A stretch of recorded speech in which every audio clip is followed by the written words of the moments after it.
Hi everyone, good morning and welcome for today's session. Good morning. I hope all of you are keeping well and wish you an awesome morning. So, I hope all of you have gone through the segments pertaining to the notes, like the foundational values for civil services, that material. I hope all of you went through it. So, as we are progressing today, I'll get this material also posted, like material associated with attitude, so that you have something to read and refer. All right. So, with respect to this, when we are moving ahead with, okay, glad to know that you went through the notes, Sweta, and you found it good. The bullet points notes is also quite helpful. You'll find that it is helping you to ease the content, like, simplify the possibilities and develop the possibilities accordingly. So, when we are talking about how to solve a case study today, so yesterday RM not uploaded, no idea about that. What does confidence of ministers imply? Does this mean that we need to support ministers? No, no, no. Confidence of ministers is that they are confident that you will always remain non-partisan. You don't have any political allegiance with the previous political party, and you shall continue to work for the larger interest of the people and the state. That is what it implies. They are confident that, your previous allegiance, you working with the previous political party does not create any bias or any allegiance with the party per se. That's what it implies. All right. It does not mean that you are supporting them at all times, even when they are performing wrong. That's not even a part of the code of ethics, right? So that's what. Now, so as we all are stepping into this given sub-segment pertaining to, we can say, how to solve a case study, well, let us start with the basics related to it. So, first and foremost, when we are talking about it, like, we can connect it with the World Development Report, isn't it? And with respect to the segment of World Development Report, we all can connect it with the segment of this, the name of this report, which was submitted, that was Mind, Society, and Behavior. This report, why is it important? It's important because, it hyphenates the dimension associated with decision making, that what are the principles which ought to be followed associated with decision making, and which brings a lot of difference. Okay. One IS from Bihar, that is Inayat Khan, adopted two daughters whose father died in Pulwama attack. Another IS also doing compassionate work, such as Atul. Then, ma'am, is it not promote heroism? Yes, yes. This is something which is heroism in bureaucracy, because you not only exercised compassion, but it is also associated with lending your hand to those who are living in distress. When you are capable, you are lending a hand and setting a good example. Because, Shanvas, if you remember, I said that no action should be akin to unbecoming of an IAS officer. So, this is something how an IAS officer needs to stand for the people. All right. So, that's what. Go through yesterday's session, Ms. Ba. We have discussed about committed and neutral bureaucracy for almost half an hour. Okay, so just run through that. You'll be able to understand that. Now, with respect to this given subsegment, when we are heading to, like, World Development Report, and when we are reflecting upon this subsegment associated with how we take decisions in our day-to-day life, which group published this report?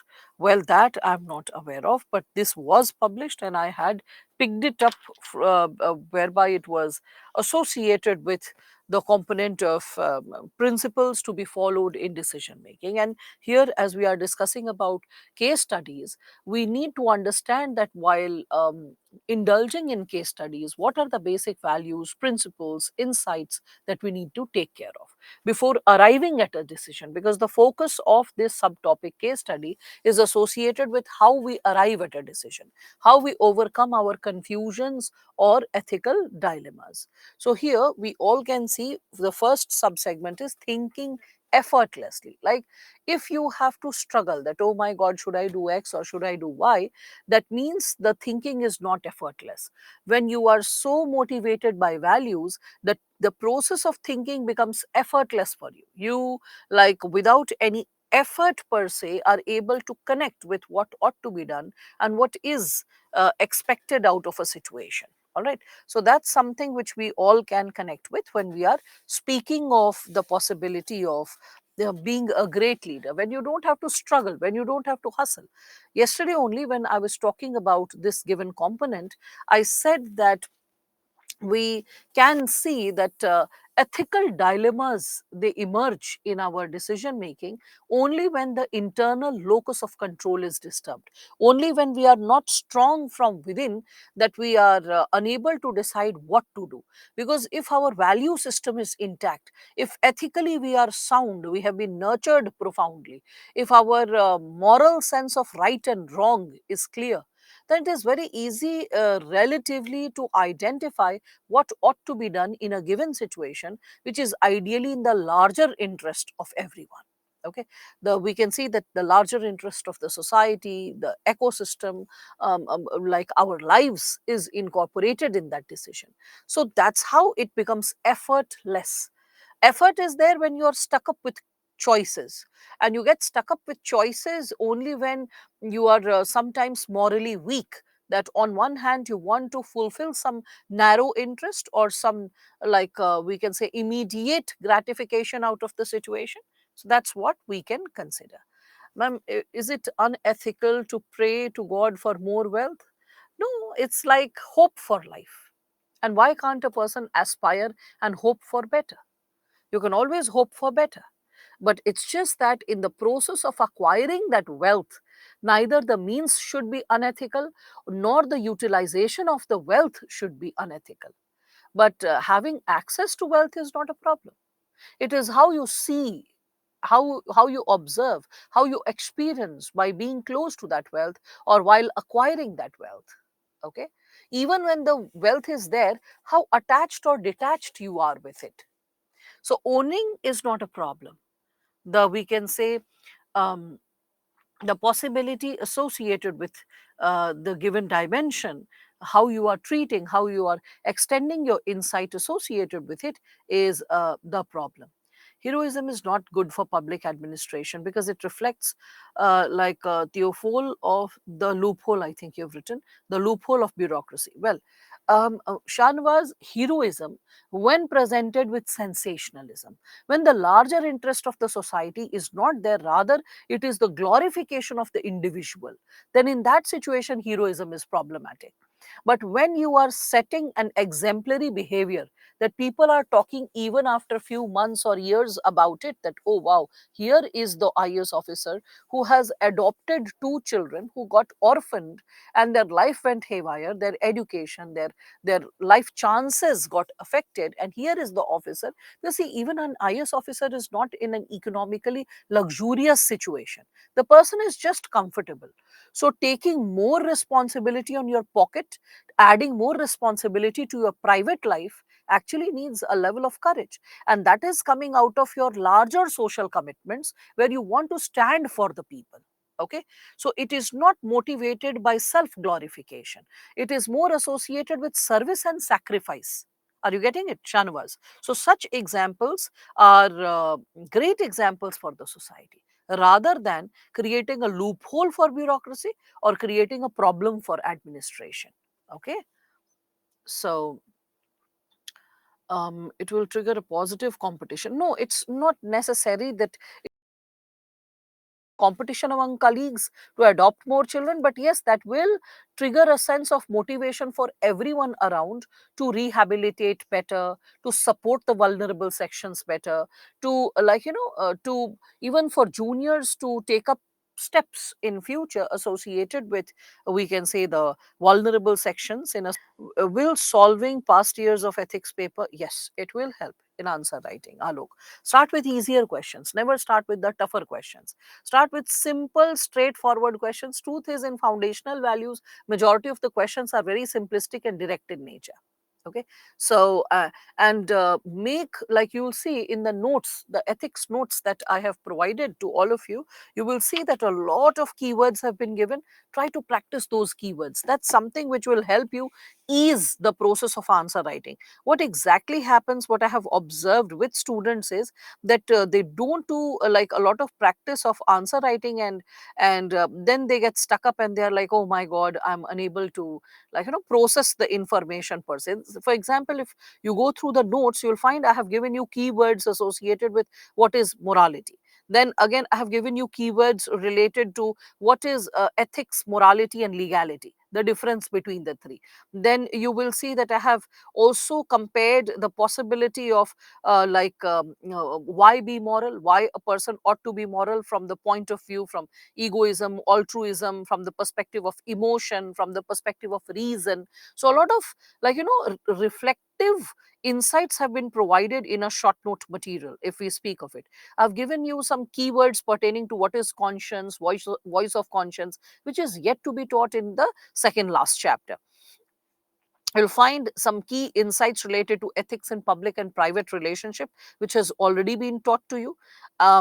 You'll find all the keywords associated with it. Again, keywords related to human values, which you should by heart, so that whenever you're solving a case study or solving a situation, the keywords, they just flow out of you. What happens is, what to study? Already you have a lot of material. You just need to go through it and revise it. So, like, let us say, where is the notes? Is it annotated PPT? No.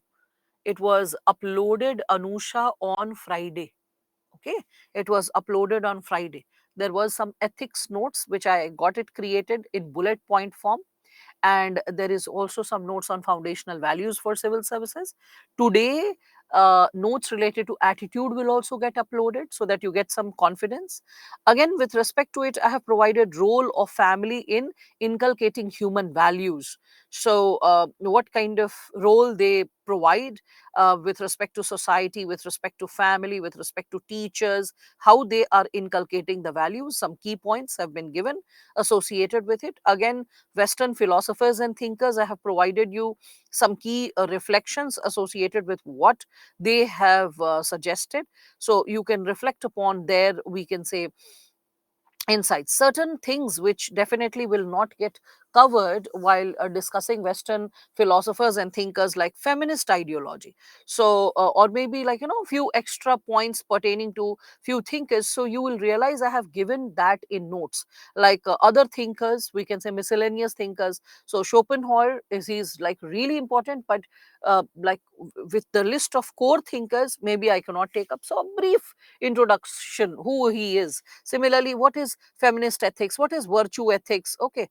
Again, we can see what is when we are talking about it, philosophers coming from, we can say, Asia. So you can find that Nietzsche, like all this has been given to all of you. When I further proceed, like beyond Western philosophers and thinkers, Indian philosophers and thinkers in the given material, then you can find an Indian philosophers and thinkers that is going to help you to build the sub-segment. So there is Gandhi, there is Vivekananda, there is Chanakya, there is Raja Ram Mohan Roy. You can find and a lot of insights pertaining to what are their principles. Okay, again, this Rabindranath Tagore, Ramakrishna Paramhans. Okay, so you can just run through the material, and you can get an overview how to prepare notes, how to, make or carve the bullet points per se. Okay, so as you will be reflecting upon the material which has been shared with all of you, you will also find some bullet notes associated with foundational values for civil services. So what I have discussed in greater detail, you will find it in bullet points. And interestingly, the miscellaneous values have also been incorporated under it, like loyalty and obedience and efficiency, accountability, fairness, courage, perseverance, commitment, all these things which are connected.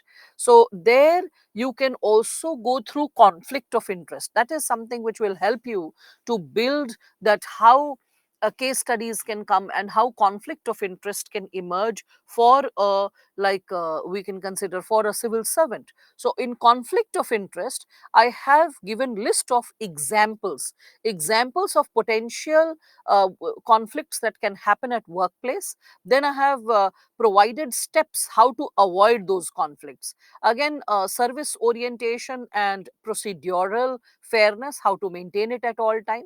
Again, insights pertaining to what is public interest, right? So how ethics is helping you to come up with social integration, to go ahead with compromise if needed. Again, reflections related to what is constitutional morality. So you'll find some key reflections associated with these subsegments, and it will, I hope, ease your process of understanding the subcomponents and building upon the same.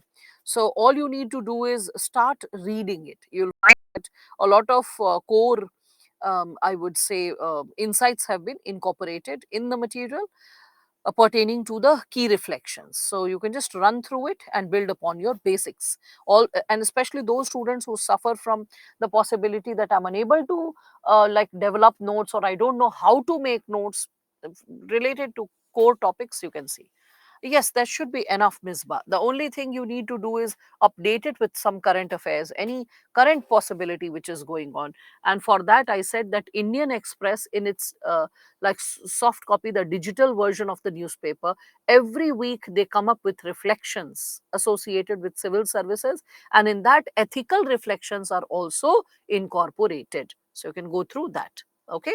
And that will be sufficient if you are taking any base material, like for example if Indian Express also, so majority of the regular core reflections shall get updated. All right.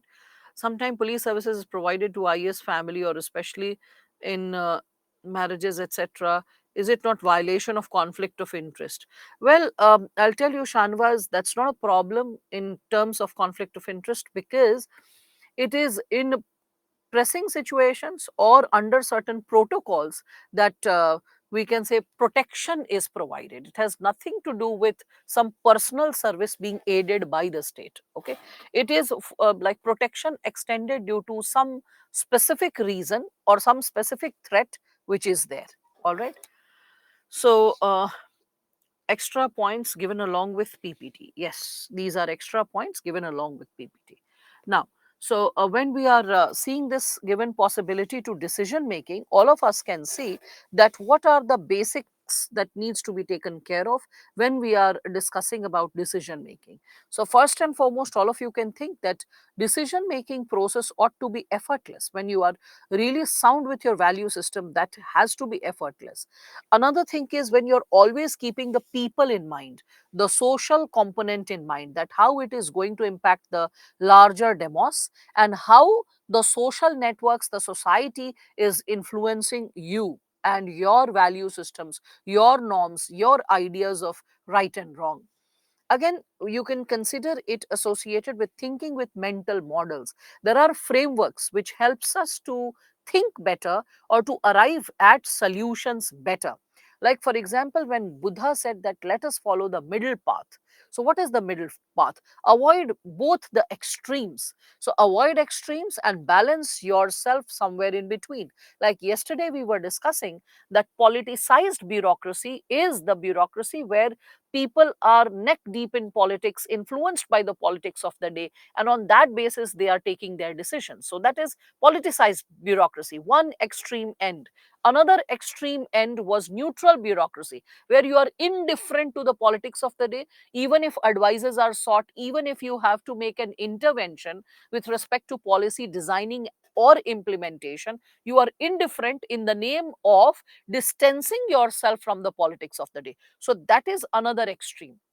The solution has to be somewhere in between. And what is the solution in between when we are talking about it?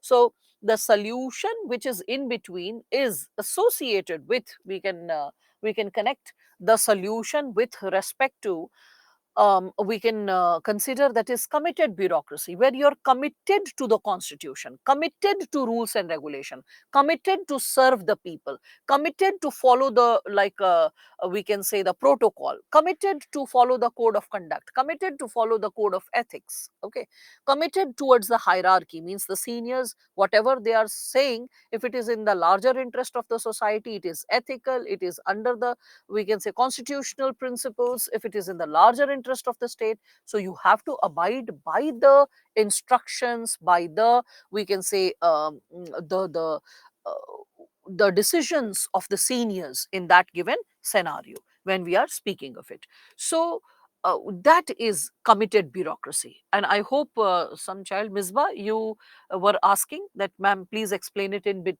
like in short. I hope you can recall now. So committed bureaucracy was the middle path. And what was that? That is like the mental model of middle path, which is helping me to understand.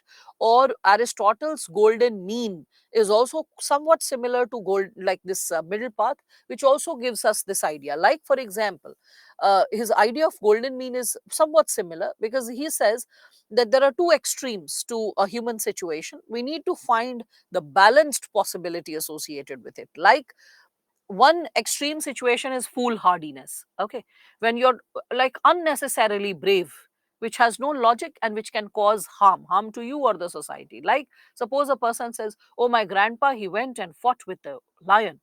And the person like, what, fought with the lion? Like, oh my god, like what happened? Nothing, the lion killed him and ate. So the moment you are making such a statement, this is one extreme end, and that is associated with foolhardiness, unnecessary bravery, which is not needed for the society. Suppose the other situation is associated with cowardice. Cowardice, you understand? Cowards, right? So cowardice and foolhardiness. What is in between? Fortitude or bravery, as you call it, right? So that's a mental model that helps you to arrive at a solution. Another mental model which I had introduced to all of you was Gandhiji's talisman. So Gandhiji's talisman, which is a part of the introduction of NCRT books, IGNU material, so that also talks about the possibility of like reflecting upon a situation and deciding. And Gandhiji's talisman suggests that if you are finding it tough to take decisions in the given situation, that what is the best thing to do, how to arrive at a solution in a better way. So if an individual is struggling to arrive at the best possible solution for that individual, what is advisable in the given scenario is fortitude. Means courage, Rahul. I said that, fortitude or courage. So you could have, like, okay.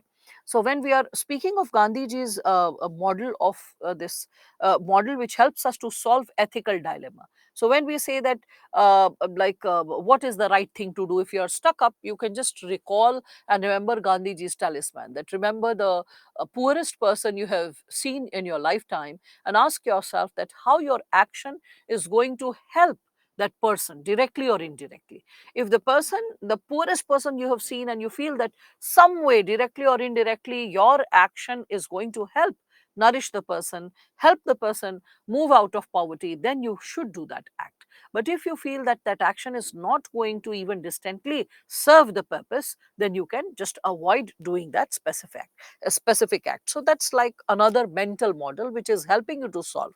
So you can recall such mental models, and you can use those mental models to solve a specific crisis which you are exposed to and around which you have to make decisions. Again, you can understand, this is very important, that no one model is sufficient. You may have to use two or three models also if needed for a given scenario. So the general structure of, we can say, general structure of answering a case study, when we are talking about it, you have to remember that there is no framework of a ideal answer, though we have to propose one, but there is no framework of an ideal answer. Okay, or there is no framework for an answer format yet. We can for the purpose of teaching you and for the purpose of you understanding it and receiving it well, a tentative framework can be proposed. Okay, a tentative framework which helps you to arrive at an ideal answer or understand how case studies are done step by step. Again, as per the requirement of the question, you can like skip few steps, or you can incorporate or consolidate few steps when we are speaking of it. Again, this is something which I have been constantly reflecting upon for all of you. Have a pre-memorized list of common dilemmas, common conflicts. So I have already provided in the notes, if you have seen, the areas of conflict. Conflict of interest, what are potential conflicts of interest in the office? You can find that in the notes. So make a list of common dilemmas, list of conflicts, list of values and precedents. Make a list of it. It can help you to recall quickly and write the answer quickly in the exam. So it increases efficiency. Okay. So list of values I have already provided you in the bullet notes. So you can just make that list of common conflicts again. So by having a list, it eases the process of your performance. Okay. So that's what is suggested to all of you. Further, maintain a logical flow. Let one concept reach to another one so that it makes sense. It should not be like haphazard. You're responding to the answer like in a, we can say, confusing manner. Everything ought to be taken step by step. That is what is advisable. All right. Again, we can see, recognize the merits and demerits. Okay. Merits and demerits of a situation whenever you are stuck up in a dilemma. Dilemma means, should I do this or should I do that? Okay. So when you're stuck up in a dilemma, should I do this or should I do that, or another alternative is there? So ask yourself, what are the strengths and weaknesses of the situation? If you choose X, what are the merits, what are the demerits? If you choose Y, what are the merits, what are the demerits? And is there a possibility of a Z also to exist? And if it's there, then what are the merits, what are the demerits? Then amongst the three option, which one is the best and why you are choosing that? That is also something which will ease the process of solving a case study. Again, you can see that with respect to this, what can be a tentative structure of solving a case study? So this is the tentative structure of solving a case study which can be followed. Majority of the times you'll realize that in the exam, the answer will require you to maybe skip few steps. Okay, skip few steps. I'll show you the real questions from the exam as well today, right now, like in just few minutes, and you'll realize that how possibilities from this structure are picked and explained accordingly. All right. Now, with respect to this, when we are talking about it, so first you should be aware of the facts of the case, means what are the issues involved in the given question paper. Then identify the stakeholders, who are the parties whose interest is at stake, whether they are the party who are behaving ethically or unethically, corrupt people, or we can say the common masses, anyone, you as an like officer, or the larger interest of the state, anyone, but whose interest is involved in that given situation. Those people are referred as stakeholders. Okay, stakeholders. Again, along with that, you can see ethical dilemmas before the decision maker. Okay. Yashwant, which PDF should be prioritized more, either ethics notes or foundational values? Oh, Prabhu, why don't you study? Why don't you study? A student who is studying never asks such questions. And the reason is, when you study, you realize that foundational values is paraphrased. It explains things in greater detail. And the ethics notes is bullet points. It encourages you how notes are prepared. So they both are serving different purposes. And such questions only come from a student when the student is not studying at all, is only reflecting upon theory. And this is associated with at least 20% of the class. They have yet not downloaded. If they have downloaded, they have not started reading. Okay, so all those students, including Yashwant, who have not started using the material, please download it. There was a purpose why I uploaded it on Friday. I mean, till Tuesday, you people are like, Subbarao is so tough. It is beyond my level. Someone give me something simplified. First, I will understand simplified and then go ahead with Subbarao. Because class, whatever is being taught, I'm understanding, but unable to connect it with the academic book that is provided. So the link pin I created, I was like, okay, let me support you with the notes. For past 4 days, you have not even utilized it. Friday, Saturday, Sunday, Monday. Okay. And on Tuesday, that is fifth day, you are asking which one should be used, X or Y. So that is the mark of not even flipping it through, not even checking the title, subtitle, how the notes is presented and what is the aspiration of the notes. Okay. So start studying, start opening material, start seeing what it is in the first place. 90% of the answers are lying within you, because none of you is a standard 5 kid. Majority of you have completed your graduation. So basic sense of right and wrong, do and don't, what is the purpose of what kind of material, how it is written, is already developed. Okay. So just have the courage to start studying. All right. Now, so when we are speaking of this ethical dilemmas before the decision maker, means what are the challenges in a given situation? Then possible courses of action. Courses, because you have to discuss that what are the alternatives and what are the merits and demerits. Then the chosen one, what you are choosing and why. Okay. So you are discussing the merits and demerits of that chosen option as well, but how, why you are choosing it and how you will overcome the demerits, that is something which you discuss, and that's how you actually bring a conclusive reality to what you would be doing in the scenario. And then comes the component of conclusion. So conclusion is associated with values which are upheld, benefits that accrue. Okay. So what values you are upholding, okay, and what kind of benefits you are accruing out of the situation. Okay. So always remember to please keep this. It is preferable, it is advisable that do that even in essay. Do this subsegment in majority of the ethics answers, whether of section A or section B. Wherever you get a chance to explain or reflect upon the possibility that what values you are upholding, please do give key terms to it. That's why it is encouraged to all of you that the 15, 16 sub points related to values, foundational values, that is given in the notes, bullet notes, memorize that. There is no shortcut to it. Just memorize that, so that whenever you have to reproduce, you are not struggling what to write. Okay. Have that clarity. So yes, yes, that's interesting, Ilva. Darshan nahi karoge to like dhyan and karma kaise hoga. So very true. When you are not getting into the possibility of observing things, knowing what is what, you cannot get into introspection. So that's necessary for everyone to go through the material. So, okay, great, Deepthi. If you were already in the habit of making notes, the way the notes has been provided, that's great. Okay, now, almost similar format we follow in MBA case study. So very true, Hardeep. Yes, that's the standard that we have to look into. Point number 4 and 5, they are looking the same. No, here it is courses. That's what is a mark of poor comprehension. When you look into this, in point number 4, you are talking about all alternatives present in a case, and in point number 5, you are giving the reason which one you chose amongst the alternatives. So possible courses of action, courses means all alternatives. There can be definitely more than two or more than that. Preferably it's three. If you don't have three, at least two should be there. Okay. And then the chosen course of action means what you chose, why, then you have to substantiate or validate that. Let us see. For example, I've created a simpler example for all of you, and then we'll take up some real life example, and then we'll take up how UPSC question is connected to it. All right.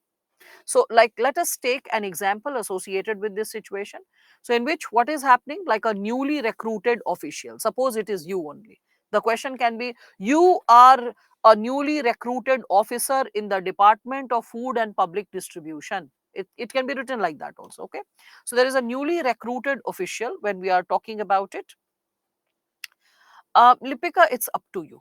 Okay, it's up to you, because anything which is nourishing you and you feel it's interesting, and there can be some critical reflection which can be added to your answers, definitely you should do that.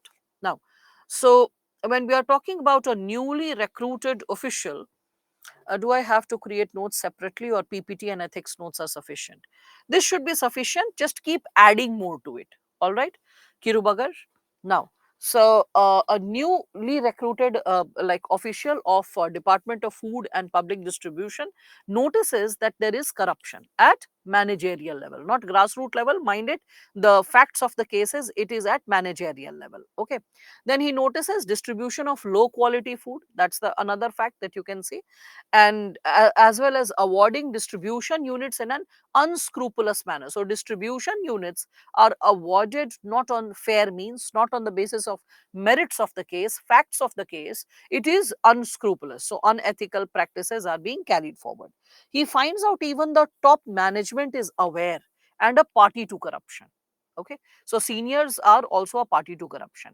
His repeated pleas to the relevant authorities on malpractices do not elicit any interest. Okay. So every time this young office official or you like are raising the complaint that, oh, it is unethical or it is illegal, and why is some action not taken, so whenever that is done, no one is paying attention to it, no one is showing any interest to this kind of complaint that you are raising as an officer. And he is advised not to interfere in the administrative matters and stay silent. Okay, that you just keep your nose away from the situation. The system has functioned this way for decades together. You don't try to act smart and don't try to become a reformist. Okay, so in this given situation, what will happen, we all can see that so do not the person is unable to, his complaints, his queries is not getting addressed, and there is no possibility whereby you are seeing that a change can be brought about. And even the person is advised not to interfere in the administrative matters and just go silent about the corruption that he can see in the system. Now, with respect to this, what should he do? Now, this is an open-ended question. Mind it, UPSC may or may not ask such open-ended questions. Now, first, I'm giving you an open-ended question answer, then a structured answer associated with yet another real-life situation, which can qualify. In fact, it has qualified as a previous year question. So, what should be the subheadings when we are speaking of it? So, first and foremost, identify the facts of the case, then identify the stakeholders. After identifying the stakeholders, identify the ethical dilemmas involved in the situation. After identifying the ethical dilemmas, you should go ahead with the, the choice of dilemma or choice of this merit and demerit that you are choosing. So the various alternatives that are present before you, and the final choice that you are making. Okay, so merits and demerits, and finally the choice that you are making, why you are making that choice, and then the decision making component, that what you are choosing, and then last but not the least, the conclusion, that is the value that you upheld. This is how you break up the answer. So as I had suggested to all of you, where did I suggest it? So I suggested it in this manner, right? So facts of the case, stakeholders, ethical dilemmas involved in the case, then possible courses of action, then chosen course of action, and conclusion. So going by this, you are a PWD officer, noting low quality of food getting distributed, distribution units being awarded unscrupulously. So how are you going to take charge of the situation, control the situation? So facts of the case is what you can see. Now I have just given an explanation to all of you, so that even at home when you are reading the explanation, you are understanding. So what is the facts of the case? So facts of the case is that the person is able to see corruption prevailing in the department, right? The person is able to see that and that the senior management is also involved or party to the corruption, and as they are a party to the corruption, so they are letting the possibility of corruption articulate. So then you identify the stakeholders. So who will be the stakeholders? All the people whose interest is stuck here. So you can think the people whose interest is stuck here can be associated with the senior top-notch officials. First and foremost, the state. Okay, the state is losing revenue, the state is losing resources. Then you can think of masses, the public. They are losing the benefits which should have reached out to them in a time-bound manner. Then third, you can see the work environment of the department is getting affected. So the work culture gets affected. That's the third, the colleagues or the juniors, they are also the stakeholders that are getting affected. If you're seeing the larger picture, the people whose interest is there, who are making money out of it or profiteering from the situation, their stake is there. Your stake is there as a young officer when you are pinpointing the problem. If you don't pinpoint, tomorrow if there is an inquiry, you will be considered a party to that corrupt practice. So there are different types of stakes of different organizations, bodies, or individuals in this given scenario. Simultaneously, we can see the ethical dilemmas associated with this is, should you follow your seniors, okay, and or should you follow your sense of duty? Should you follow the possibilities associated with, we can consider, reporting the situation and solving it, making your department corruption free, or should you go silent like all other officers who were recruited earlier? So there are ethical dilemmas. Like, will the seniors impact your performance and will impact your, like we can say, report card which goes in terms of your appraisal, or and hence you should just go silent about it, or should you continue with your voice of conscience and stand for what is right? So all those segments will be a part of your ethical dilemma per se. Okay, so ethical dilemma is associated with the potential conflicts and conflict of values. You can see that an ethical dilemma should be presented in a form of conflict of values rather than resulting conflict of actions. This is not what is happening due to what action is taken. It is conflict of values. Ethical dilemma, you always raise which value is getting in conflict with which value. Okay, and which value finally you are like preferring. Okay, so like professional duty versus personal responsibility. Okay, so professional duty versus personal responsibility. For example, there is a in between example also incorporated. Suppose there is a soldier, and a soldier has to go to like the post, and suppose, or the soldier is on a war front and is working over there, and the soldier's father is dying, and the dying father is making a last wish that, I wish before dying if I could see my son. And the message is constantly reaching out to the soldier via phone or via messages or whatever. So maybe jammers are there, so they have to take specific calls in the office, or they have to receive letters in the border area, suppose something like that. So he's constantly receiving letters or coming to know that the father is dying, and the ailing father has only one wish, that there are so many soldiers, let all of them fight, only before my death let me see my son. So now the person is under the ethical dilemma. Professional duty, should I continue to fight at the border because war is going on, versus personal responsibility, I am the only son, should I be with my father? So whenever you get a question, always try to identify what is the value which is at stake, what is the value which is under like confusion. Okay, so on one hand you have to be in the good books of your seniors, versus you have to always maintain integrity in the department or at any level that you are working. So the values which are at stake, confusions which are at stake, that is something which you need to bring in the context when we are speaking of it. So when we are speaking of this given dimension, you have to identify the various plans of action, what is the right thing, and their, okay, the various alternatives that you have, their merits and demerits. And after that you have to discuss that if I choose X, what will happen? If I choose Y, what will happen? If I choose Z, what will happen? So you have to discuss that potential or that possibility as well. So the consequences that could result associated with what you choose, the potential merit, the potential demerit, all those possibilities. So, and those students who say that, oh, I'll resign from the situation, those people are not providing any ethical decision. They are more like cowards who are running away from the battlefield. Okay, so resigning is not the solution, running away from the scenario is not the solution. Like again, going silent is also not a solution, because that also shows a status quoist who's not going to change the situation even if the situation is undergoing a rupture or a problem. So do not go ahead with we can say selfish interest that I'll preserve my job, or do not go ahead with a very cold indifferent attitude. That's also not what is expected in the system, nor try to quit upon the system. Okay. In decision making, provide what you are choosing and why you are choosing. Provide that logic. And then after that, when you are talking about it, it's better that you reflect what you are choosing in the lines of the values that you aspire to upkeep. Okay, the values that you want to uphold. And then last but not the least, you should also add the values which you finally upheld in the conclusion.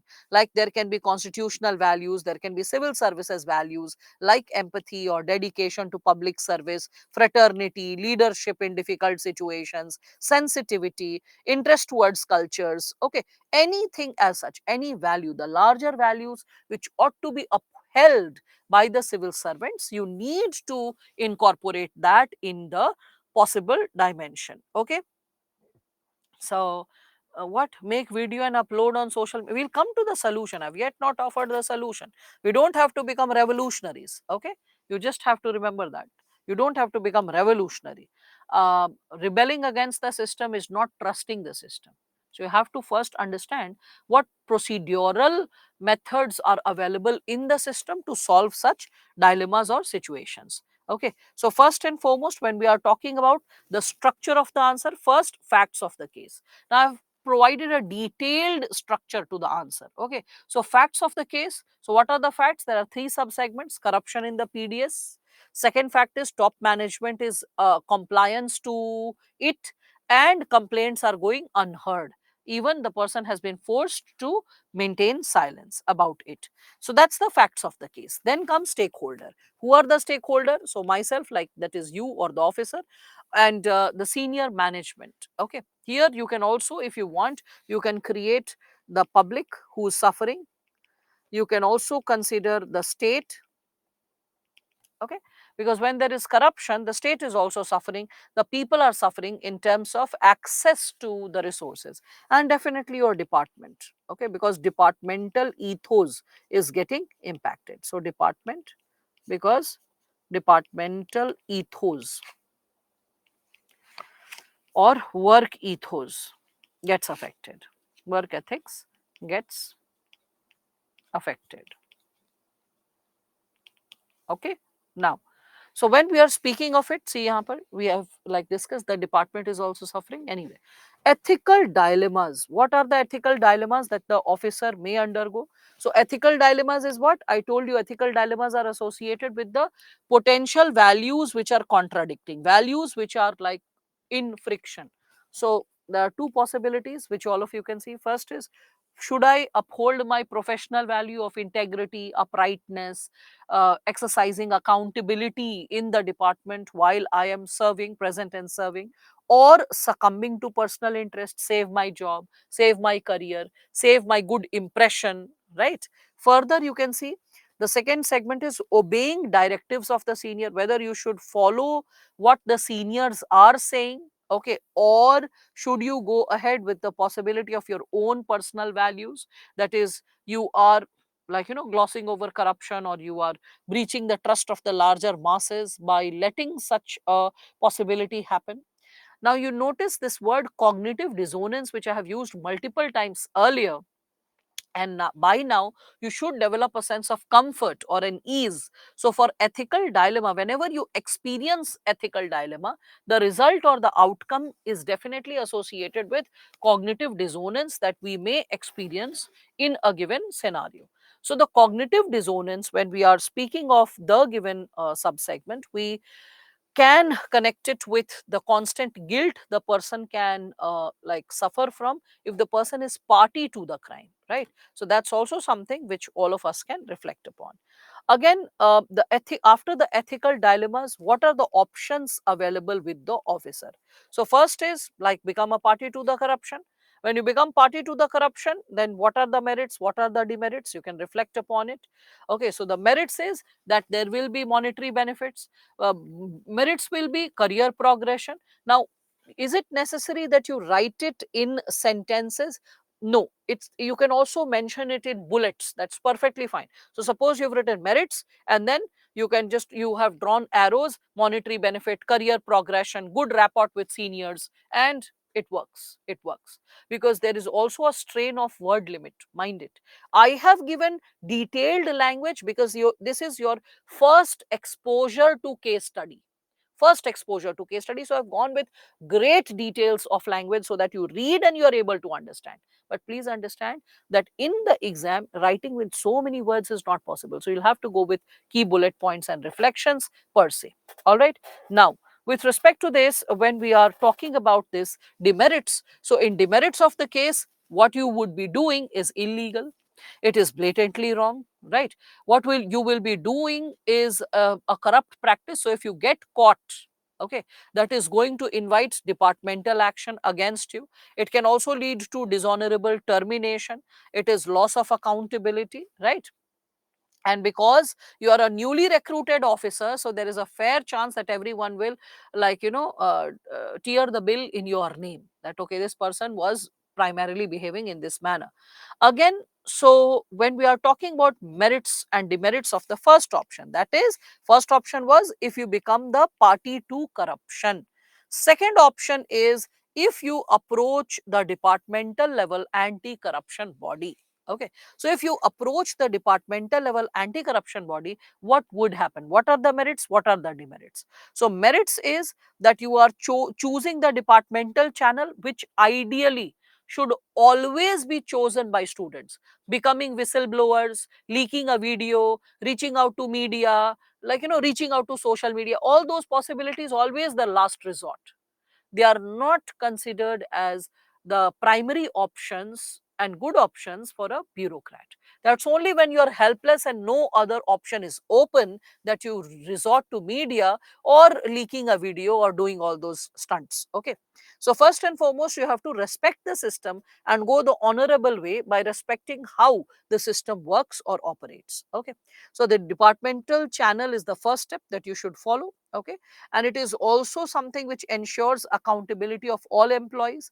What is the department, what is the demerit of the situation? You are raising the problem which is existing and the burden of proof falls on you. Okay, burden of proof is on you rather than the person who is a party to the crime, because you have raised the complaint, so you need to have substantive proof.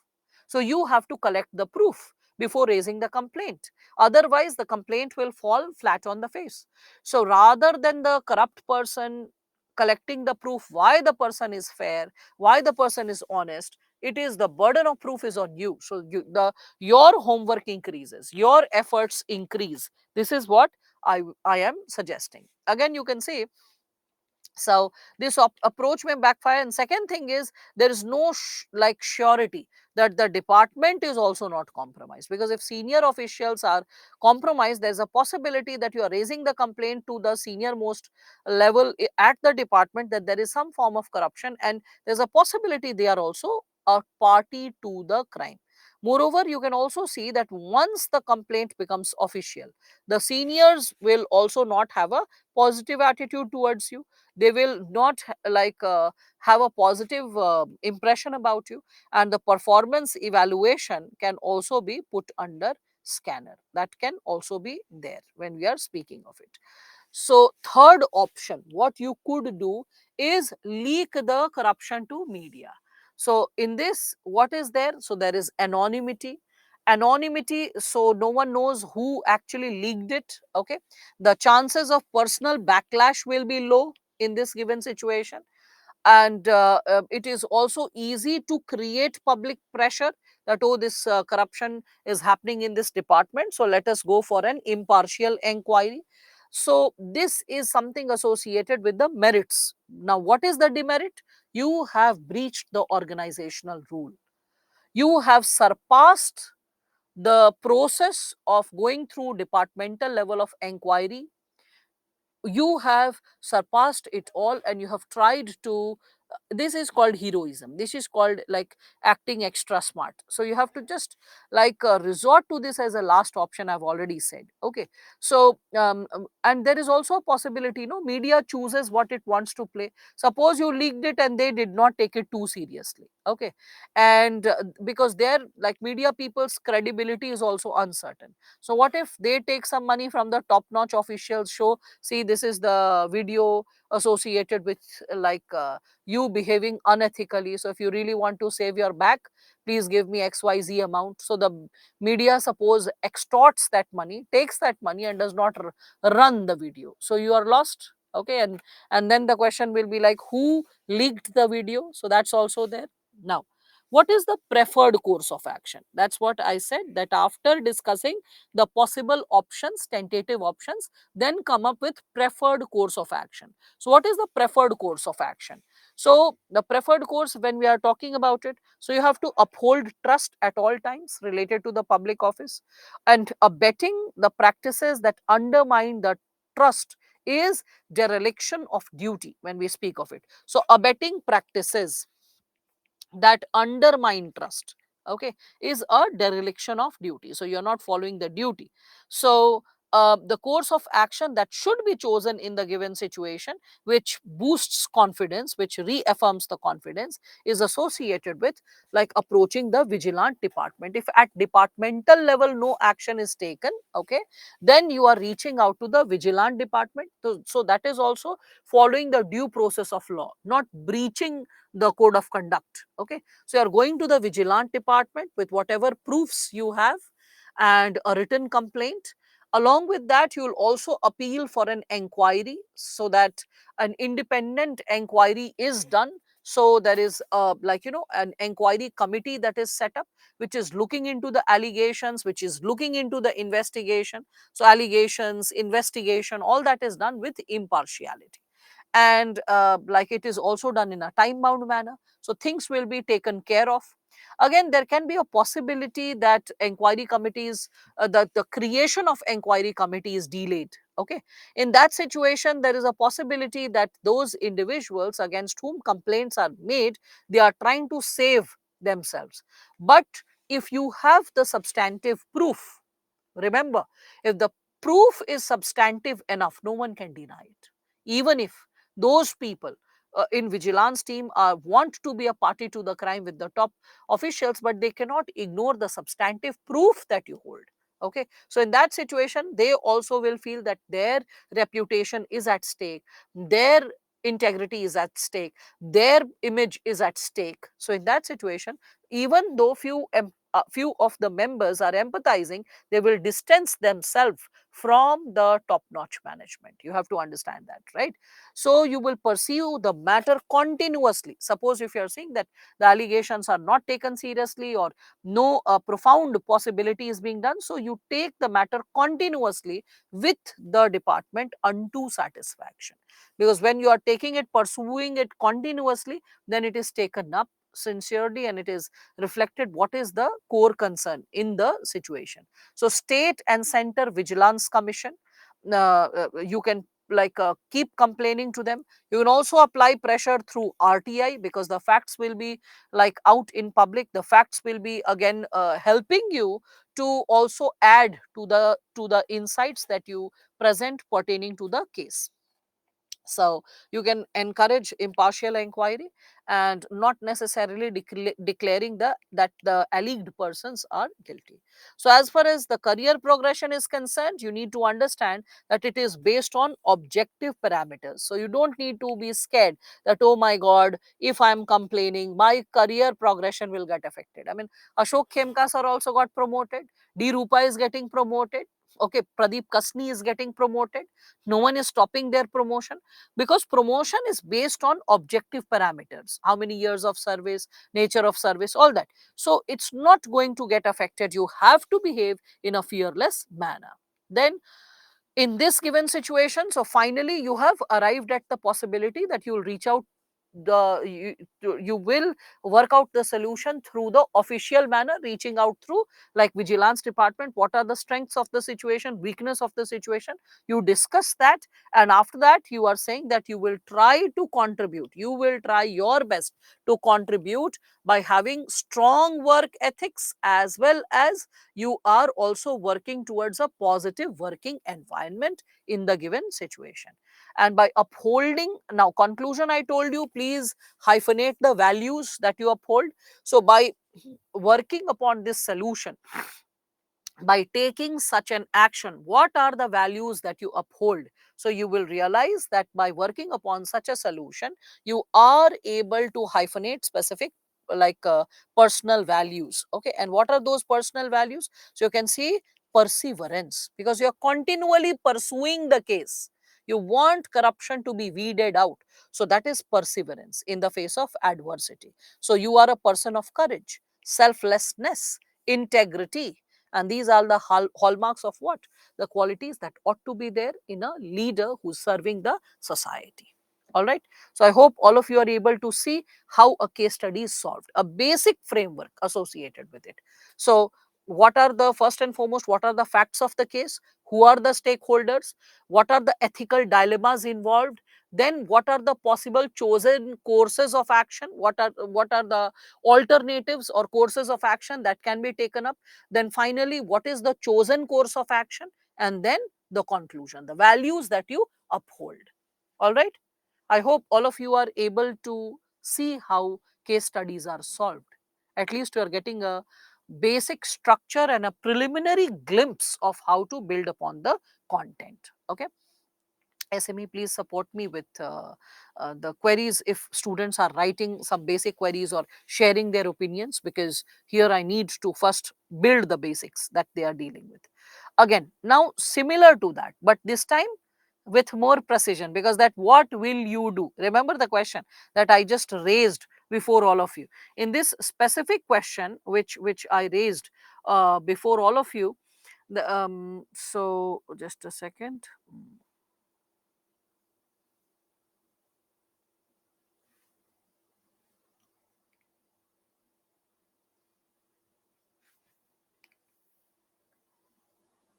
Yeah.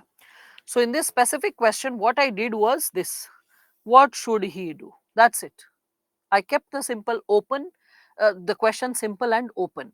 Now let us see the nature of questions which sometimes can come.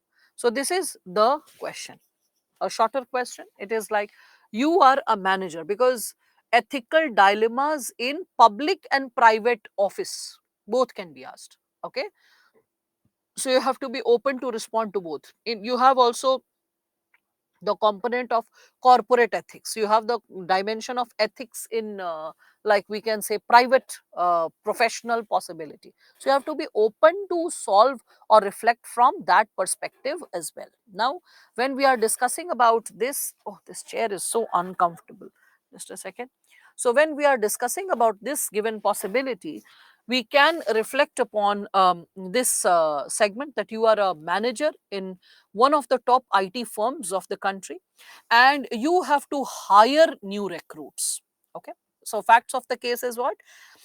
In a private company, you have to hire fresh recruits. Now you see that the company has given tacit instructions, not clear, implicit, hidden instructions, not to hire the female candidates in view of new maternity law, that, oh, if a woman is about to get married or just married, or like, there is just couple of years since her marriage, and if she becomes a mother, in that situation 10 months of leave, and then that too paid leave, so it will be loss of manpower, less people to work around. So they have just said that avoid female candidates. Now you find this highly objectionable. Why? Because it is against gender equality, it is against work ethics, against the rule of law. So you lodge a protest, you protest with the higher managements that, sir, this is like completely incorrect, this is not correct, but they are very firm that they want to cut down all kinds of unnecessary costs. So they said that no, you, if you have to hire, please go ahead with like hiring preferably males, not women. In this situation, when we are speaking of it, SME, please continually support me with respect to the queries, because first I will take the possibility of explaining the case studies in a simplified manner. Once the basic explanation is taken, then I'll pay attention to the simple questions which students are raising. So in between, please help me with the answers. Now, So based on the information, how you can go ahead. Now see, this is a different level of question. In that, what will you do? A simple open-ended question was here. Here you can see this is how questions are asked. Specific sub-segments will be already incorporated in the question, like identify the stakeholders and their interest in the situation. Second, what are the dilemmas that the recruiting manager may face in such a scenario? And third, what are the different options available and which one will be pursued? All right, so you can see there are certain segments. That's it. So you don't have to like necessarily bother to discuss the facts of the case if you're running short of the segment. Maybe the introduction can be like facts of the case, but only one sentence, because you don't have the luxury of words. If this is asked, then you have to break open the sub segments into certain, we can say, word limit. So suppose it is 250 words. So in that situation, stakeholders, like one sentence goes to intro, then stakeholders is going to again take, like let us say, like 1 to 2 sentences. So like let us say 2 sentences. Then what are the dilemmas of the recruiting manager? So dilemmas, you can first you have to talk about dilemmas, then options available, and then what is chosen. So potential dilemmas can take like 3 sentences. Options available, so options available can also take like or maybe 2 to 3 sentences dilemma. Okay, so related to dilemma. Then you can think of options available, so maybe like 3 to no, not 3, because options available this or this. So 3 sentences minimum. On a high side, it can also float up to 5 sentences. And then you have, after that, which one are you pursuing and why? So that has to be logically explained. So why am I saying that dilemmas, when we after dilemmas, what options are available? Why it can take up to 6 sentences? The reason is you will be talking about X option and what is the merit, what is the demerit. Then you will be talking about Y option, what is the merit, what is the demerit. You are talking about Z option, what is the merit, what is the demerit. So you have to write some statement. If you are writing long sentences, then 3 sentences. If you are writing short sentences, then 6 sentences is associated with this given subsegment, right? Again, when we are further moving ahead with respect to this given scenario, then you have to also talk about like which one are you pursuing and why. So like 3 to 5 sentences with respect to options available. Then which one are you pursuing and why? At least 2 to 3 sentences goes with which one and why, right? And finally, you will also, in conclusion, you will be talking about the values that you uphold. That's necessary.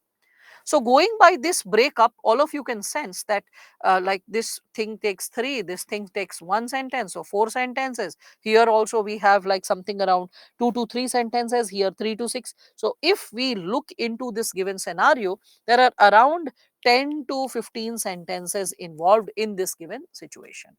If there are if there are long sentences, then 15. If there are short sentences, then there are 10, at least in this given possibility. If every sentence, now this is not like Ram eats a mango, okay, so it's not like 4 words or 6 words sentences that you are writing. The average size of a sentence, when you really know an information, goes up to 10 to 15 words. Okay, for example, the moment you are starting with the introduction of the case, so when you're introducing the given scenario, that can take at least 8 to 10 words. But the moment you start with stakeholders and their interests, this area, this is at least going to take, I would say, 40 to 50 words. Okay, so if you break open the segment, so first you have to recall the answer.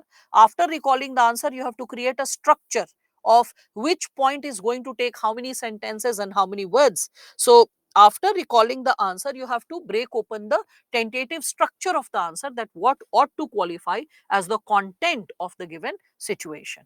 Okay, so with respect to this, when we are starting with this given answer, we all can see, sorry. So first and foremost, you are approaching the list of stakeholders, like who are they? So the hiring manager, the company, the female candidates, the government, and the society. Okay, so this time you can see that it has been incorporated within a sentence, right? Again, list their interests. So when you are talking about their interest, first is the dilemmas you are facing, then the available options that you have, then analyze the options, the ethical code of conduct that you have to go ahead, and then what you have chosen. So that is going to be the standard approach that you are going to follow for this answer. Now let me show the language and details associated with it.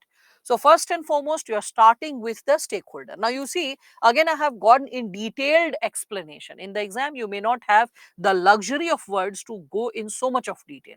There's a possibility that you are writing company or higher management as they want to maximize profit, okay, and lower down the expenses or cost associated with every employee. That's it, maybe. Okay. Not getting into the detail that mat leave is to be borne by the company. That's implicit. That will come later. Okay. So the higher management is avoiding to, like we can say, hire the female candidates. Now, hiring manager, that is you. So first interest should be what? This, hiring the suitable candidate, irrespective of the fact whether the person is a male or a female. If the person is competent, the person will add value to the company.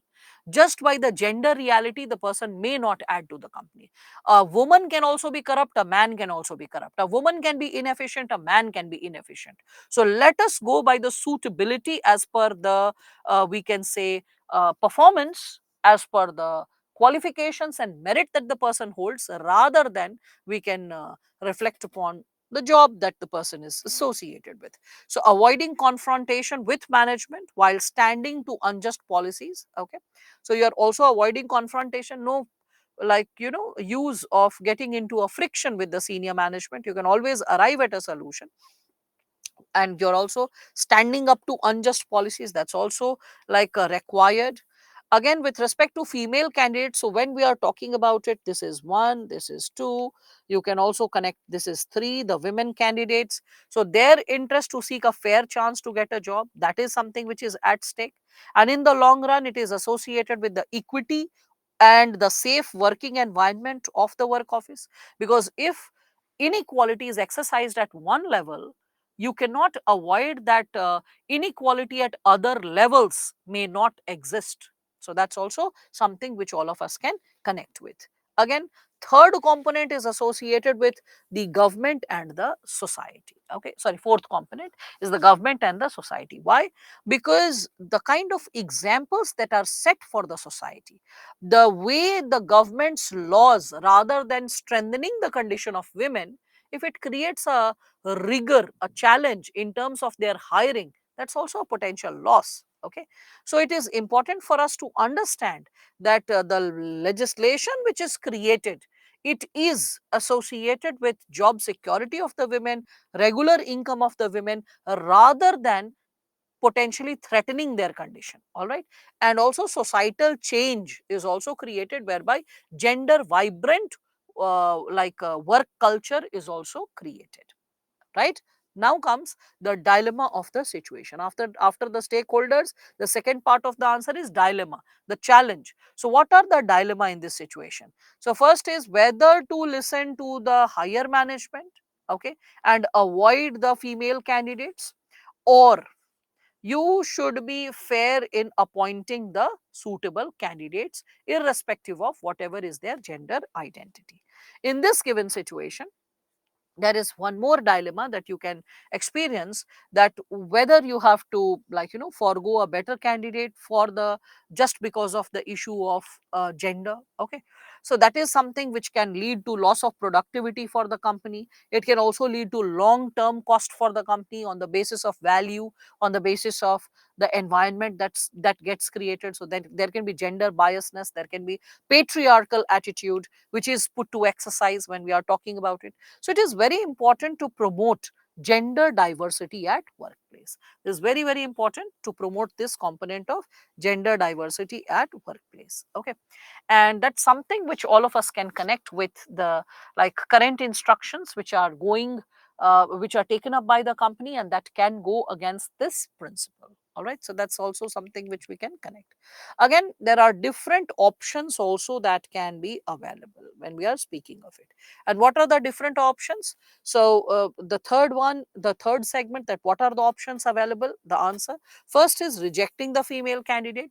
Now, you have to talk, if you reject the female candidate, what are the merits and demerits? So, when we are talking about it with respect to the merits of rejecting them, so the merits will be you're avoiding confrontation, okay?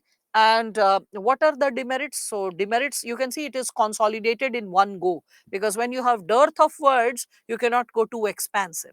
So you're writing that the demerit is like you are avoiding, this is contrary to basic human rights, this is contrary to the constitutional principle and ethos, right? You can also see a lot of genuine candidates can be filtered out, and that is also going to get affected. This is also going to create short sightedness and narrow mindedness. So, when we are speaking of it, right? So, with respect to this, when we are talking about short sightedness, narrow mindedness, so these are demerits. Okay, these are like losing genuine candidates, demerit. Loss of human value, that's a demerit. All right. So, all of you are getting an idea associated with the given possibility related to this given potential situation pertaining to the case. Second is hiring the suitable candidate. So, when you are hiring the suitable candidate, there is objectivity. Objectivity means the merit of the candidate determining the hiring per se. Okay. It is also without discrimination, any form of discrimination is not exercised in this given situation. It is also going to see that the most competent person is hired for the job. Now, what option are you going to pursue? That was the question. So, confrontation is not the way out, only persuasion. Now, persuasion, where is it? So, the next chapter that we will be discussing today, if you remember, there is attitude, right? Under attitude, you will be discussing, you will be getting aware of the term persuasion, how persuasion leads to attitude change. So, persuasion and attitude change is something which we will be studying. This is the role of theory in case studies. Okay. So, when you are thorough with the theory part, you can recall it and write it well. Like in the previous question related to PWD department, you were able to recall the constitutional values you will uphold, foundational values you will uphold, right? So, this is how theory helps you to solve a case more efficiently. Now, so the most appropriate way to persuade is through attitudinal change. See, here it is written also. So it is very difficult to do it immediately for the bosses. So you can go objectively. You can follow the procedure by telling them that you are not hiring women or men, you are hiring suitable candidates. And then you show the cost benefit analysis to your seniors, that if X, Y, Z people are hired, what will happen? If A, B, C are hired, what will happen? And despite the cost associated with mat leave, okay, involved, still in what situation you are gaining more. Okay, so you can always present the facts of the case objectively. You can reflect upon the situation objectively. Okay, so that is productivity that you are giving more importance, okay, than gender. And when you are presenting your case, all along with that, taking the help of HR, because the role of HR is to look into any form of discrimination that is prevailing in the department and also encouraging how to get over it.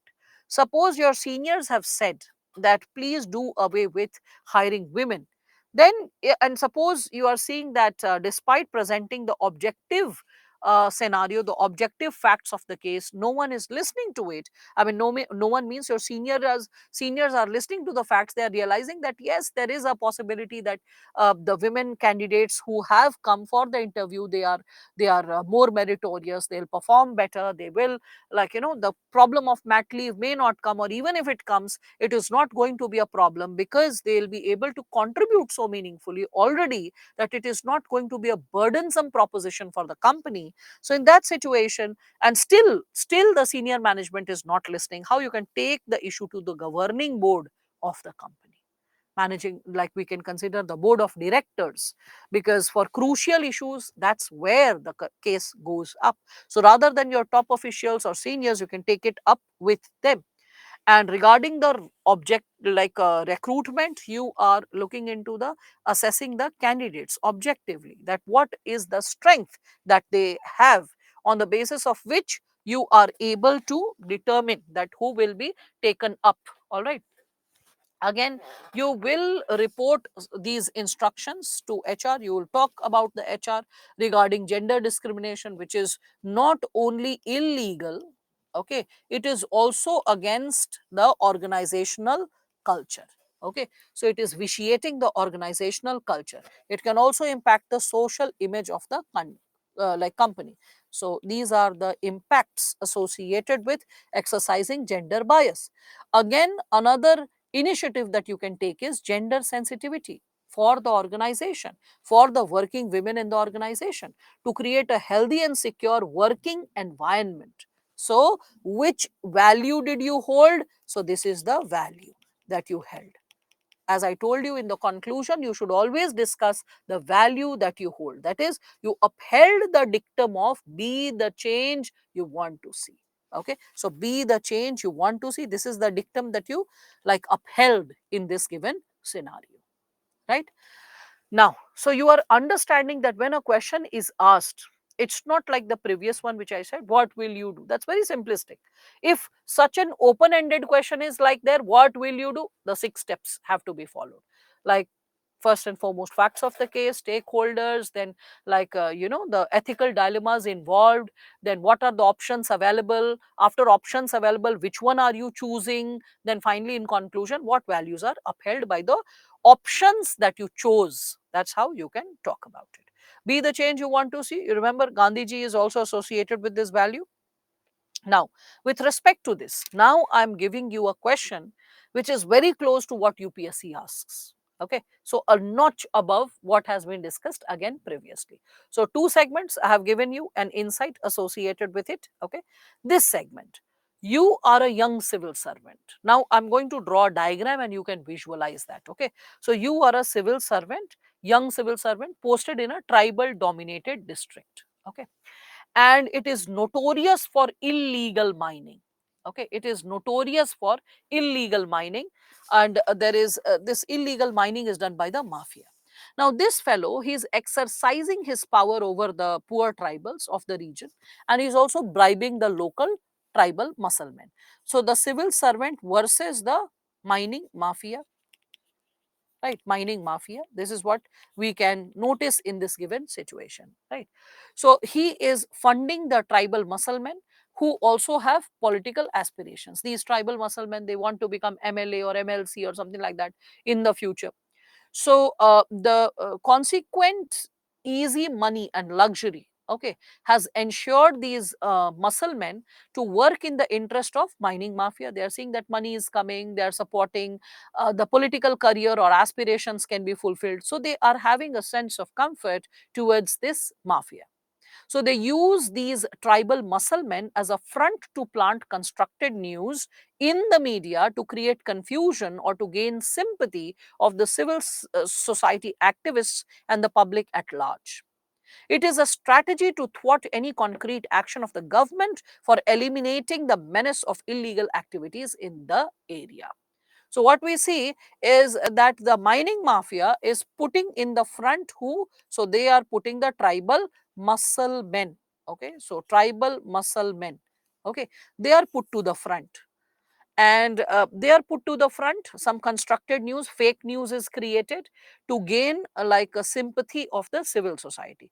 So tribal muscle men, when they'll be like, oh, the bureaucrat is exploiting us, this bureaucrat is creating a nuisance for us, so the civil society will civil society means like NGOs or pressure groups or like other kind of bodies like citizens charter, or there can be a possibility associated with a non-profit organization or a community-based organization to or even a self-help group. All of them can sympathize that, oh, this is really unethical, this is wrong. So the larger like level of civil society activists, those who are working towards the well-being of the society, they are also made a party to the situation. Okay, so it is a strategy to, like, cut down, to thwart, to eliminate, to disturb, okay, any kind of concrete action the government wants to take against illegal activities happening in that area. Right now, what do we see? We can see you as an IS officer, you have understood the design, that what this mafia is trying to do. Also, you come to know that some employees of your own office are also a nexus with the mafia, they are also a party to it.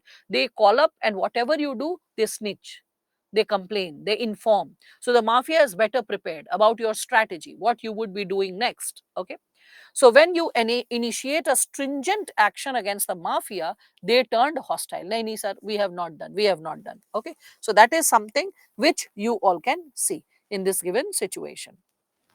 Now, so with respect to this, so this they turning hostile is just an unnecessary detail. So I just like underlined for you to see, but then I removed it because I don't want to underline extra. Now they prompted few tribal musclemen to file a fake FIR. So now there is an FIR also against you. So you are there, the tribal musclemen, okay, tribal musclemen are there. There is an FIR against you, the first course of action that has happened, right?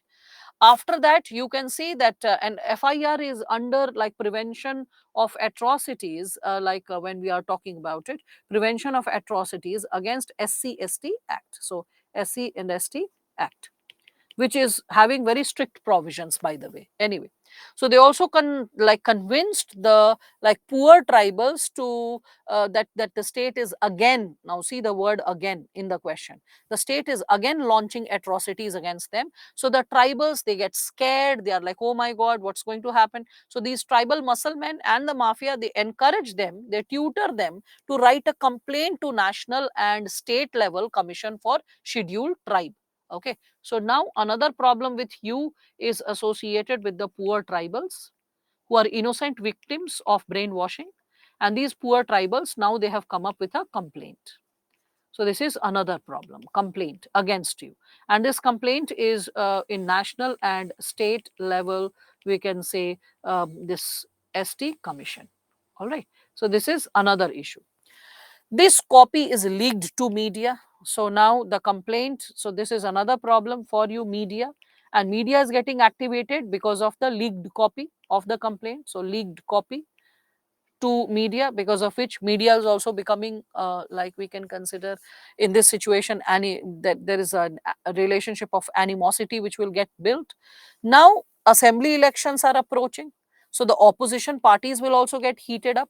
So opposition heated up. And why is the opposition heated up? Because of these two pieces of information reaching out, right?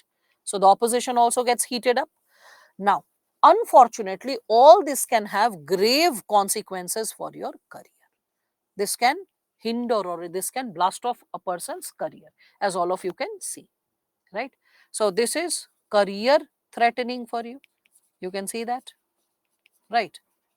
So now the question that is raised is, bring out and discuss the ethical issues involved in the case, and then what steps would you take for the most appropriate closure of this given case when we are talking about this given dimension. All right. So with respect to this, when we are like starting with the possibility of this given question, as you all can see that, first and foremost, if a student is seeing that, student will be like, oh, tribal musclemen, here there is mafia.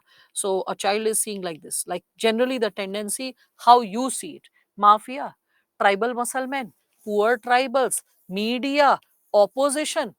So there are like five people who are against me. I'm surrounded from five corners. How am I going to tide over the situation? That's how generally students tend to see the scenario, right? Now, with respect to this, yeah, and his own staff. Okay, fine. Own staff, own it, like we can say the office staff, not his own staff. The thing is office staff, because there's a difference in own staff and office staff. People who work on your, like the salary paid by you, they are your own staff. If the salary is paid by the government, they are not your staff, they are they are employed by the government. It's just that they are helping you and aiding you, and you should be always nice to them. And that is something which should be observed at all times when you are seeking the service of the people who are working under you. They are also salaried employees like you, and you have to respect this fact that they are the salaried employees just like me. They are not my private servants, so I have to behave accordingly. Anyway, even if you have private servants, why to misbehave? All right. So when all of you are able to see this given situation, all right, you can first and foremost understand that the actual game is this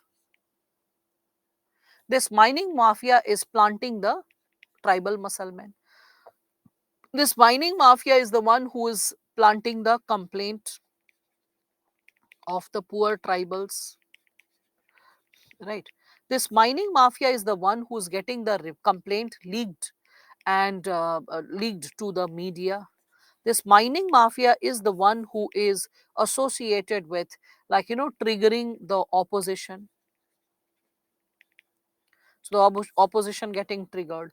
This mining mafia is the one who is funding not just the tribal musclemen, but also the office colleagues or juniors, whatever it is in this case, right? So who is at the epicenter if we reflect upon the situation? Against whom the fight is there? So rather than observing it like this, that you are surrounded from all corners, you have to observe it like this, that the actual game is this. And the thing is, this fellow is trying to flex his power through all different corners. So tribal muscleman is just a facade. Your colleagues, the way they are behaving, it is just the pumping of the money or the support. Tribals writing complaint is yet another, we can say, incorrect motivation. Media, just an outcome. Opposition, just an outcome. Actual game is this. You need to understand this. When you realize that this is the actual game, then you have to understand who possesses what potential. Mining mafia may be having money, but power is with you. Legal power of the state.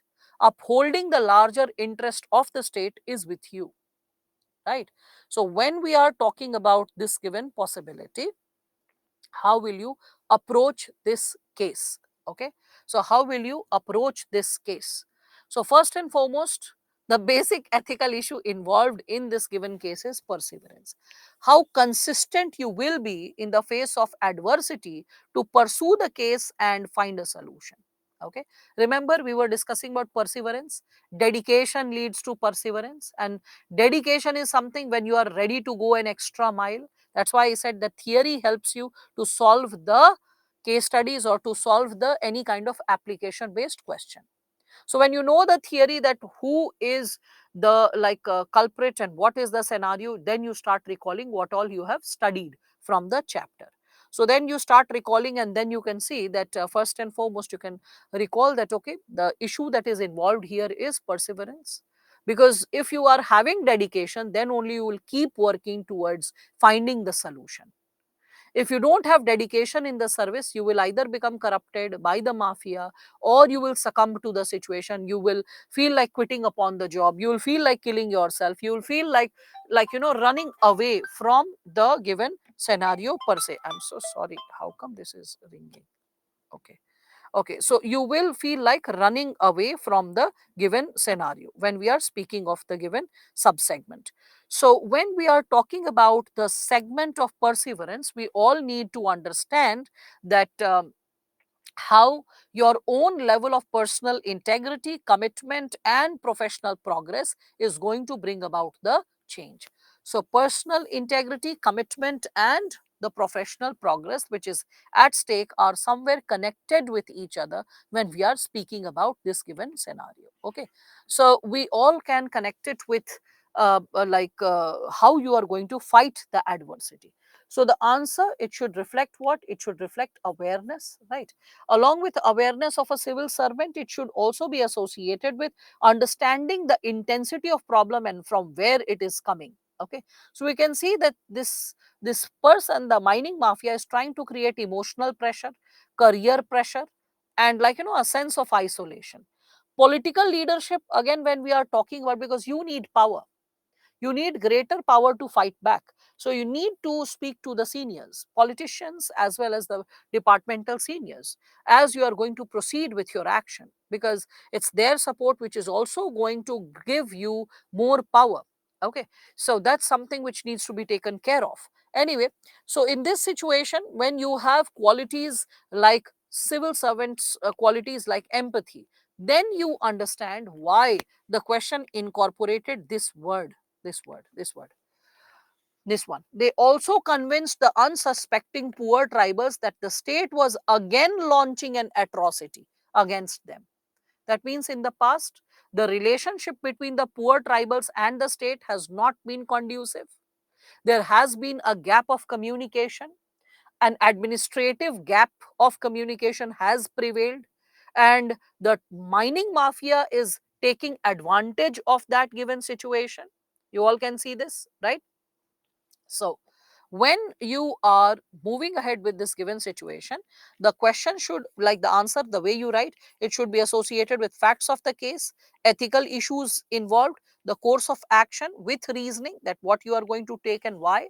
So, let us see how the answer ought to be developed. So, first and foremost, you can see there is illegal mining, the nexus of the mafia with local leaders, with some people who are tribals, people in your own office, okay, and there is issue of bribing like them. So there is also another fact of the case, that is fake FIR, a tutored complaint.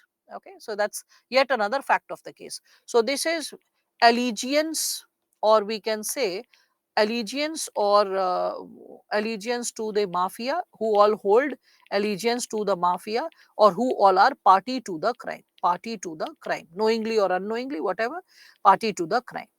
And here you can talk about the impact that is created.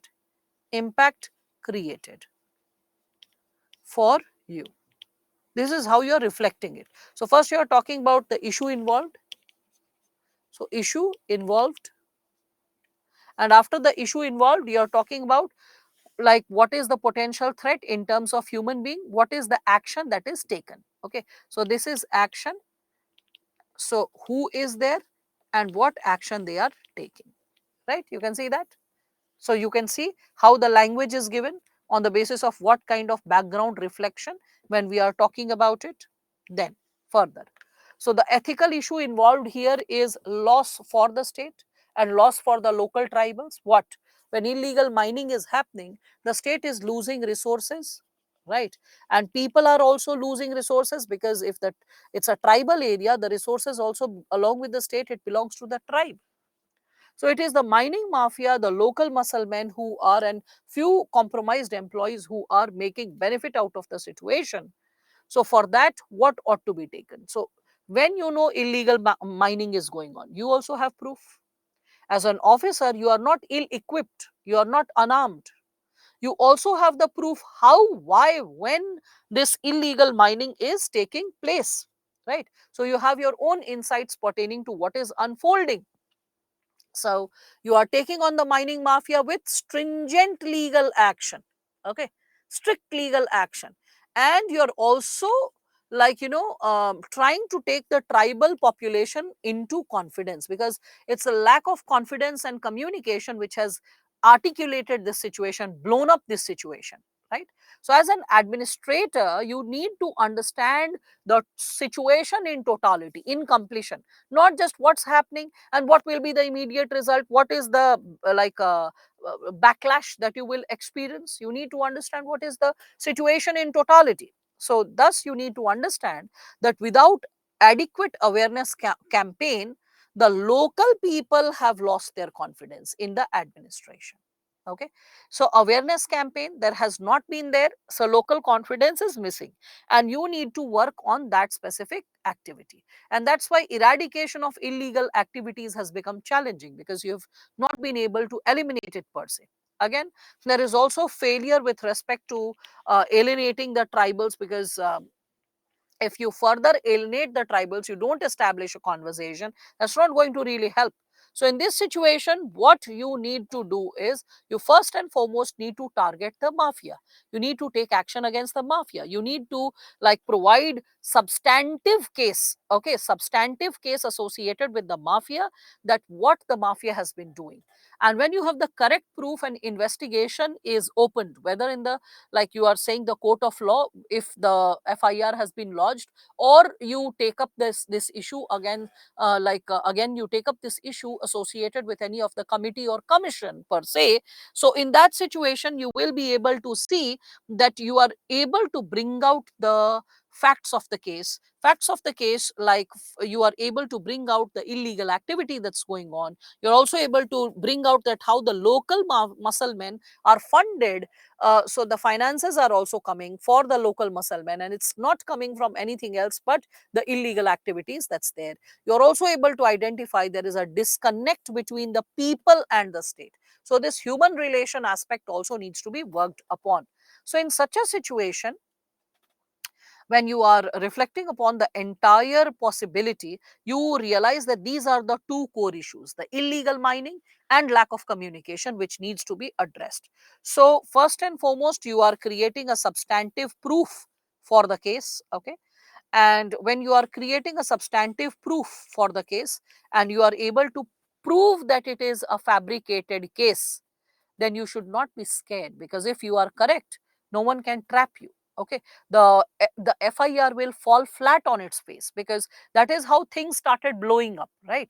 So if you are not a party to the crime, if you are not, you are an upright officer and you have your own proofs, because you are not also disarmed, you are also not helpless. It's not that you don't have the law in your favor, the system in your favor, the, we can say, the administration in your favor, and like you being able to work out honestly and in an upright manner. You have people who can work with you to make a change, okay? So when you are able to identify that what kind of intervention can be brought about, then you are able to look into the facts of the case, and you are able to collect all the right kind of, we can say, information. And after collecting the information, you are bringing that, okay, you are bringing that in the forefront. So you need to understand this, that to deal with fabricated cases with confidence, there should be an understanding that there should be no impact on the performance of the official per se. And one should be ready to face hurdles in this endeavor. I mean, the moment you are becoming an officer, are you not aware that your job is not going to be always easy? There will be hurdles, there will be such challenges. So you don't need to get discouraged. Rather, you should trust the process of law. You should work on collecting the proofs per se against you, okay? So the recourse, when we are speaking of it, so you can see that the recourse to the high court is there, whereby fake FIRs are quashed, okay?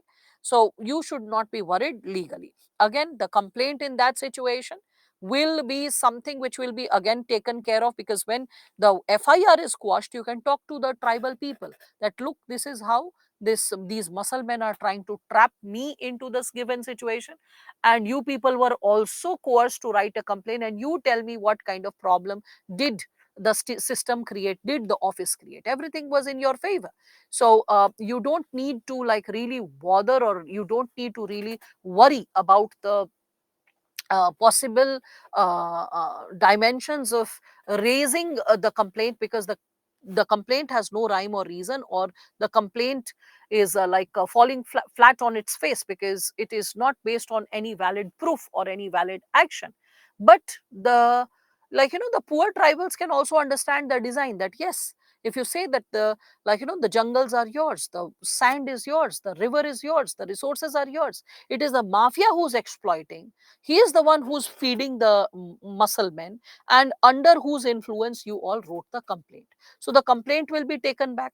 Now the opposition leader, what were they thriving on? The complaint, the FIR. So the opposition will not have any reason to resist you or oppose you. Now the media also has to take favors from the bureaucrats, right? So you're calling the media personnel, you're giving the proof of the case, how the mafia has been into unethical practices, illegal practices.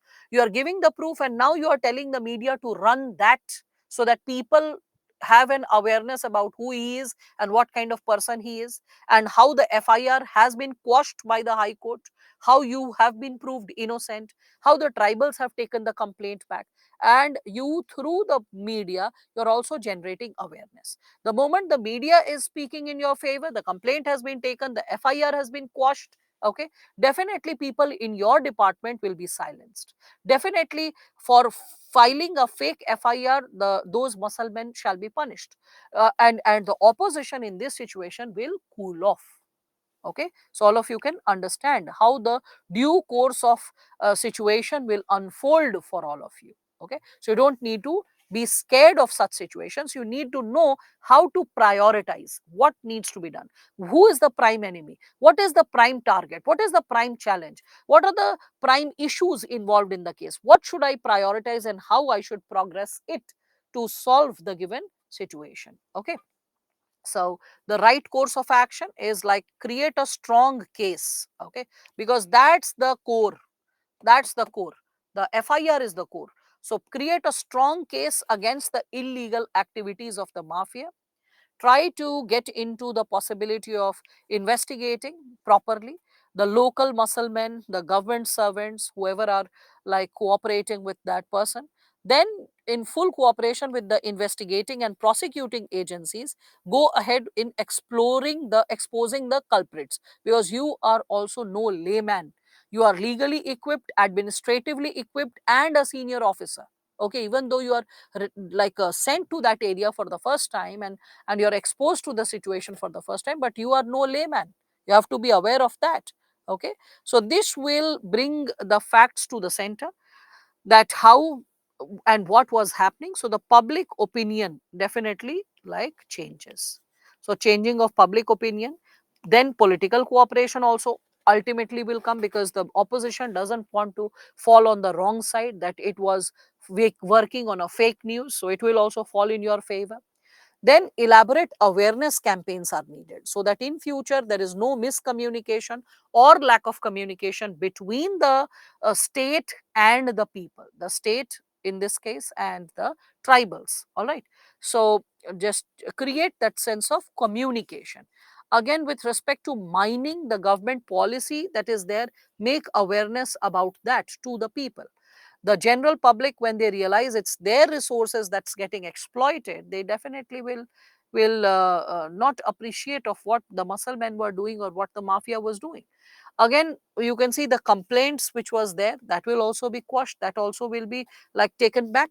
Okay, and along with that, despite the complaint taken back, you don't need to like be silent. You need to see that there is negative campaign that has been done, so you have to counter that.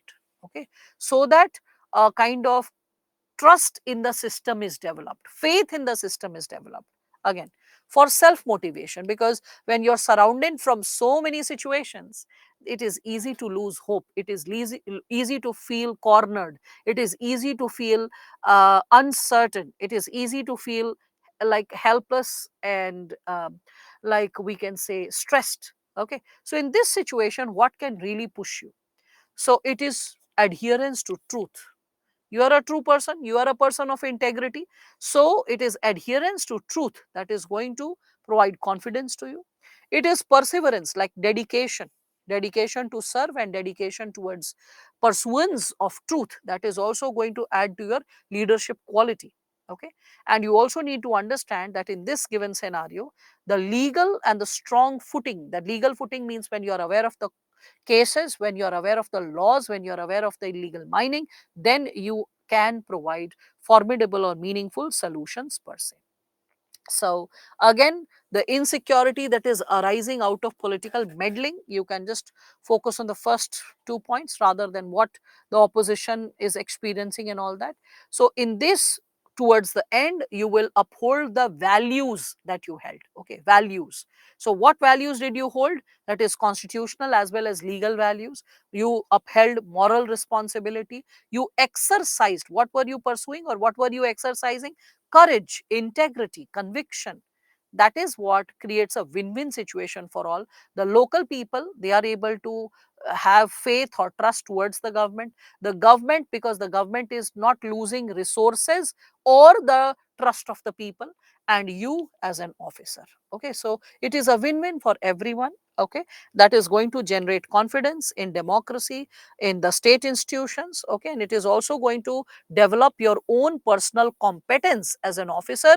Your competence to survive such situations, to counter such situations, also improves. So you can see how the question in intensity it increased. The PWD officer, corruption in the department, seniors are telling you to shut up. Then in private sector, I gave you the example how they are encouraging you to hire not the female candidates because of the mat leave law. And then the third, this tribal muscle men. Now this tribal muscle men, as I just shared with you, a similar, I'm not going to discuss that answer, but now you can work on this answer by getting inspired with this content. You can read this at home. After reading this, understand this step by step, and then try to solve this question. That is CSE 2021 mains question, as all of you can see. Just read this patiently. What is the question saying? This is something which you will do as homework. Okay, see this. Sunil is a young civil servant and has the reputation for his competence, integrity, dedication, and relentless pursuit of difficult and onerous jobs. So, this is the reputation this Sunil is enjoying. So, considering his profile, he was picked up by his bosses to handle a very challenging and sensitive assignment. So, all this is background, who Sunil is and what's happening. So, he was posted in a tribal dominated district notorious for illegal sand mining. Okay. Now, excavating sand from river belt and transporting through trucks and selling them in black market was rampant. Now, this is how the illegal trade practice is taking place. The details of the practice. Okay. So, you have to skip this. Now, go ahead. This illegal sand mining mafia was operating with the support of local functionaries. You can see that. So, who are local functionaries and tribal musclemen? You can see the exact language also, who in turn were bribing selected poor tribals and had kept the tribals under fear and intimidation. उनको दबा के रखा था. They were pressurized and they were kept in an intimidated situation. Right? Quite similar in temperament. So far, there are a lot of details in this. In that, every sentence was opening a new realm of understanding. Here we can see details, background of Sunil, or how the mining activity is getting carried forward. Now, here comes the component of the question. So, Sunil, being a sharp and energetic officer, immediately grasped the ground reality and the modus operandi followed by the mafia through their devious and dubious mechanism, that how the mafia is functioning. And on making inquiries, he gathered that few of the own office employees are hand in glove with them, means they are a party to the crime, and have developed a close unholy nexus. So, you can see this also happening. Sunil initiated stringent action against them and started conducting raids on their like illegal operation, the movement of trucks and sand. The mafia got rattled, and not many officers in the past had taken such steps against the mafia. So he became shocked and he was like rattled. So some of the office employees who were illegally close to the mafia, they informed that the officer is determined to clean up the mafia's illegal sand mining operation in that district and may cause them irreparable damage. Now you can see the size of the such questions. The UPSC is creating a huge size of such questions so that at least 1 to 2 minutes is burnt only in reading, understanding, processing the answer, and creating a structure of the answer. Okay, so if you have, like, let's say 11 minutes for a question, mind it, out of 11 minutes, 2 minutes are burnt only in reading the question. Another 1 minute is in structuring the question. So you have to be really fast when it comes to writing. Those students who are not into writing practice, get into writing practice first by making notes, by copying the keywords. By copying the keywords, you become habituated to those keywords, and also writing speed starts developing. 90% of you must be only reading. You might not be writing at least 2 hours per day. If you are not writing 2 hours per day, your mains preparation is not going on. Whatever else is going on, that only can be said. The day till you don't get into the habit of writing 2 hours per day, at least, any subject that is taught, ethics, IR, polity, governance, whatever it is related to your main subjects, if you're not writing and practicing, preparation is not going on. Anyway, now what's happening? The mafia turned hostile and launched a counter offensive. So tribal musclemen and mafia, they started threatening him. Now here comes the action. What are they doing? So first, we can see they are threatening whom? His family, the wife and old mother. They were stalked. Stalked means when they are going for a walk, suppose someone is following them, and were under virtual surveillance. They could always feel that someone is watching upon them, keeping an eye on them. So that is causing mental torture, agony, stress, okay, to all of them. The matter assumes serious proposition when a muscle man comes to his office and threatens him to stop raids. So the muscle man is, like, threatening, coming to the office. You can again see, so threatening, the mental torture to family, that's something which you can see, and then threatening him in the office. And the fate will not be different from that of some of his predecessors. So 10 years back, like, an officer was also killed by the mafia. Now this is how UPSC is asking you the question. So identify the options available, okay, critically evaluate what options you have, and which one of the above, okay, do you think is the most appropriate option that you will adopt, and why, the logic behind it. 250 words. So first you will understand the situation, then you'll recall the content, the structure of the answer. After recalling the content, then you'll do a breakup, a mental breakup of which point should take how many words, and then only you should attempt writing. Initially, if it is tough to imagine mentally, make a structure on paper. These are the facts of the case. These are the content which I can recall. Then I will write this thing in this many words, this in this many words, this in this many words. Don't be under the pressure of writing in the stipulated time in the first go. You have never ever solved a case study in your life. So don't try to fight with time right now. First, learn the skill. Once you learn the skill, then you try to minimize the time. First, work on your skill part. You develop the skill of solving a case study. All right. So I hope all of you are able to understand the possibility of case study. Yes, is case study getting established in terms of your sense of understanding and connectivity, how it is done, what are the steps that are followed? Yes, 250 words combined for three subparas, and it's not necessary every subpara has to be of the same word limit. Okay, there can be difference in the word limit as per the given dimension. Okay, so I hope what has been discussed in last 1 hour, you have been able to connect with case studies very thoroughly. Right, 1 hour I'm saying. Sorry, now it's 2 hours. So all of you have been able to understand case studies. Okay, six. There are six case studies, Satyam, that are asked in the exam. So, no, please don't mail me the case study. You have a team to support you with the case study. For the simple reason, as I told you, Akula, I have the evening batch also pertaining to ethics. And in the afternoon, either I'm having my optional class or the mains batch, mains students who are writing the exam. So, 2.5 hours goes to them. So, it is like 8.5 hours of teaching, like not 8.5, 7 hours, no, and 7 plus 2.5, 9.5 hours of teaching. 9.5 hours of teaching, there is 2 to 2.5 hours of traveling involved. So that is already taking up a sizable chunk of my life per day. Okay, so almost 11 hours is gone, and then, like, I have to eat, I have to, like, take up meetings with my tech team, this that. So I'm barely left with time to sleep, I'm telling you. Okay, these days, and it's okay, I'm telling myself, till the time 3 sessions are going, I mean, 22nd, the moment your batch is over, I just have 1 to 2 sessions per day, not much. That's my standard protocol that I follow. So I've just kept up with my stamina for one more week, that it's okay, even if it is tough, I can survive it. Once in a while, one should also take up those situations. So in this, if you are like sending questions and stuff, I'm being very honest, it will be tough for me to personally look into it, because there are a lot of issues which I'm already surrounded by.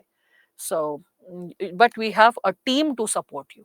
So rather than seeking my personal like eyes, we have the team which can guide you with that as well. No, social issues classes presently are not like scheduled, Pulkit. We'll have weekend batch of ethics in the next month, and we have essay sessions which will be there on 31st in the evening batch. So that's what.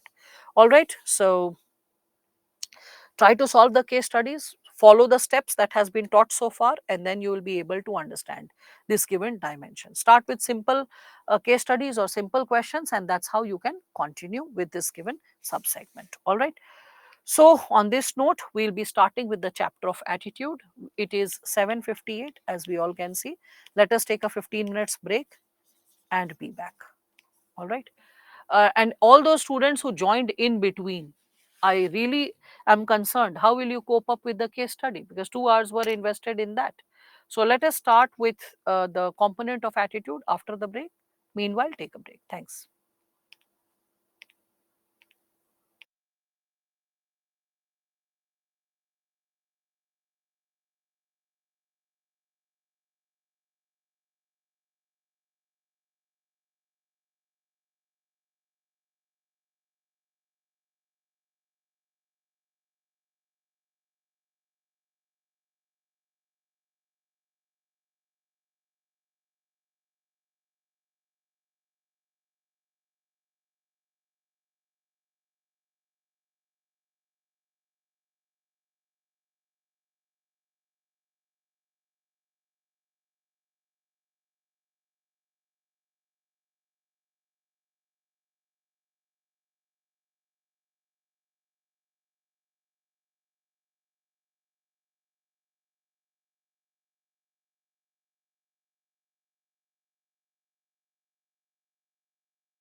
All right, welcome back, all of you.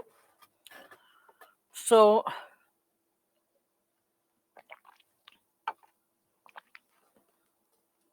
if the question is asking about specific topics such as about the options available, chosen, etc., and of 250 words, then should have to write sequence wise from facts to conclusion, or only what is the asked aspect, only the asked aspect, only the asked aspect, and you have to justify the asked aspect in greater detail. That's how you're supposed to go ahead with the given question, Zeba. All right. Now, with respect to this segment pertaining to attitude, when we are discussing about it, so far 7 questions have been asked, as you can see.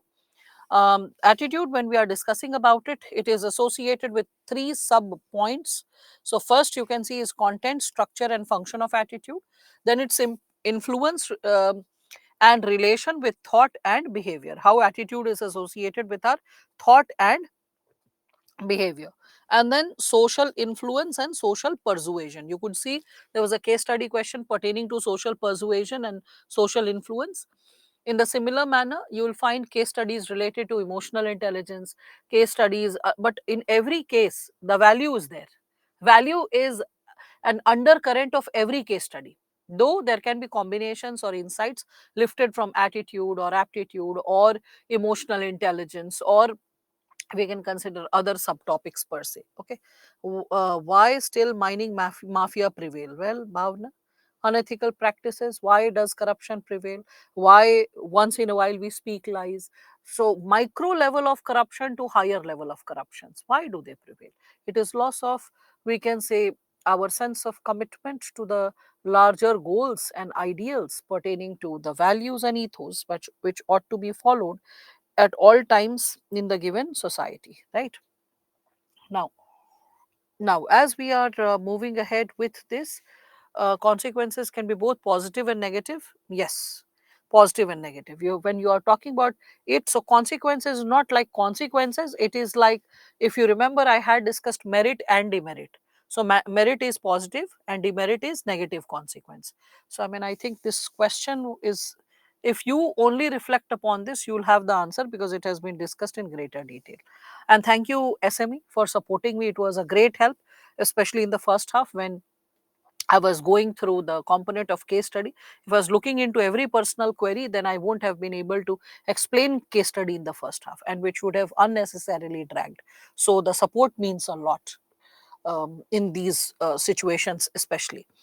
So here, first and foremost, the chapter of attitude, I'm starting with the component of what William James suggests. He says that the greatest discovery of our generation is that human beings can alter their lives by altering the attitudes of their mind. Okay, so if we alter the attitude or the temperament of our mind, we can change, we can completely change the way our life is operating or functioning. So what are attitudes? Attitudes are associated with our preferences. They are the tendency to respond favorably or unfavorably. So they are tendencies to respond. It is associated with our likes and dislikes. When likes are repeated constantly, they become a part of our mindsets. And those mindsets, when collaborated together for a prolonged period of time, they become a part of norms, customs, traditions, culture, if you reflect upon it. So, bit by bit, it is attitude that grows in the kind of impact it can create in our lives when we are discussing about it. Okay. So, when we are discussing about this given statement, and when we are reflecting upon what is attitude, so it is a psychological tendency that is expressed by evaluating a particular object. So, you are evaluating a particular object with some degree of favor or disfavor. Okay. So, there's some kind of favor or disfavor involved through which you are evaluating a specific object, and that's why attitude in is an association. You can see this, it is an association in memory between a given object and the evaluation we have, means whether we like it or we dislike it, we have a memory of it, and that is something which is, that memory is determining our attitude per se. Okay, so what is attitude? We can see it is like associated with a positive or a negative feeling. Okay, positive or a negative feeling, which we hold about a person, an object, or an issue. So, when we evaluate something, then with respect to the evaluation, we develop a sense of like or dislike. When we repeat that sense of evaluation, it generates mindset, and the mindset later, when it endures itself, with its endurance, it will become a part of norm. Further, if it endures, it will become a part of custom. When it further endures, it becomes a part of tradition. When it further endures, it becomes a part of culture. So that's how things unfold when we are speaking of it. Now, as we are reflecting upon the same, Oxford Dictionary has also defined the term attitude. So, what is attitude? It is a settled way of thinking about something, like how we have to perceive the reality. The Cambridge Dictionary also suggests that it is a feeling of opinion about something or someone, or the way we are behaving because of that. Okay, caused by that.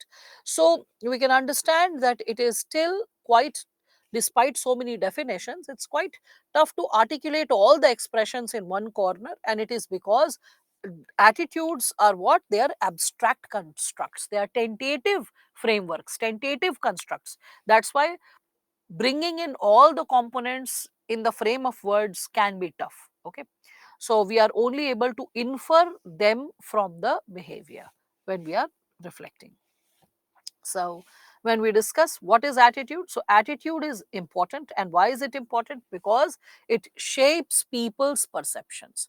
And along with shaping people's perceptions, it is shaping like the social and physical world, and the influence of the overt behavior, the external behavior.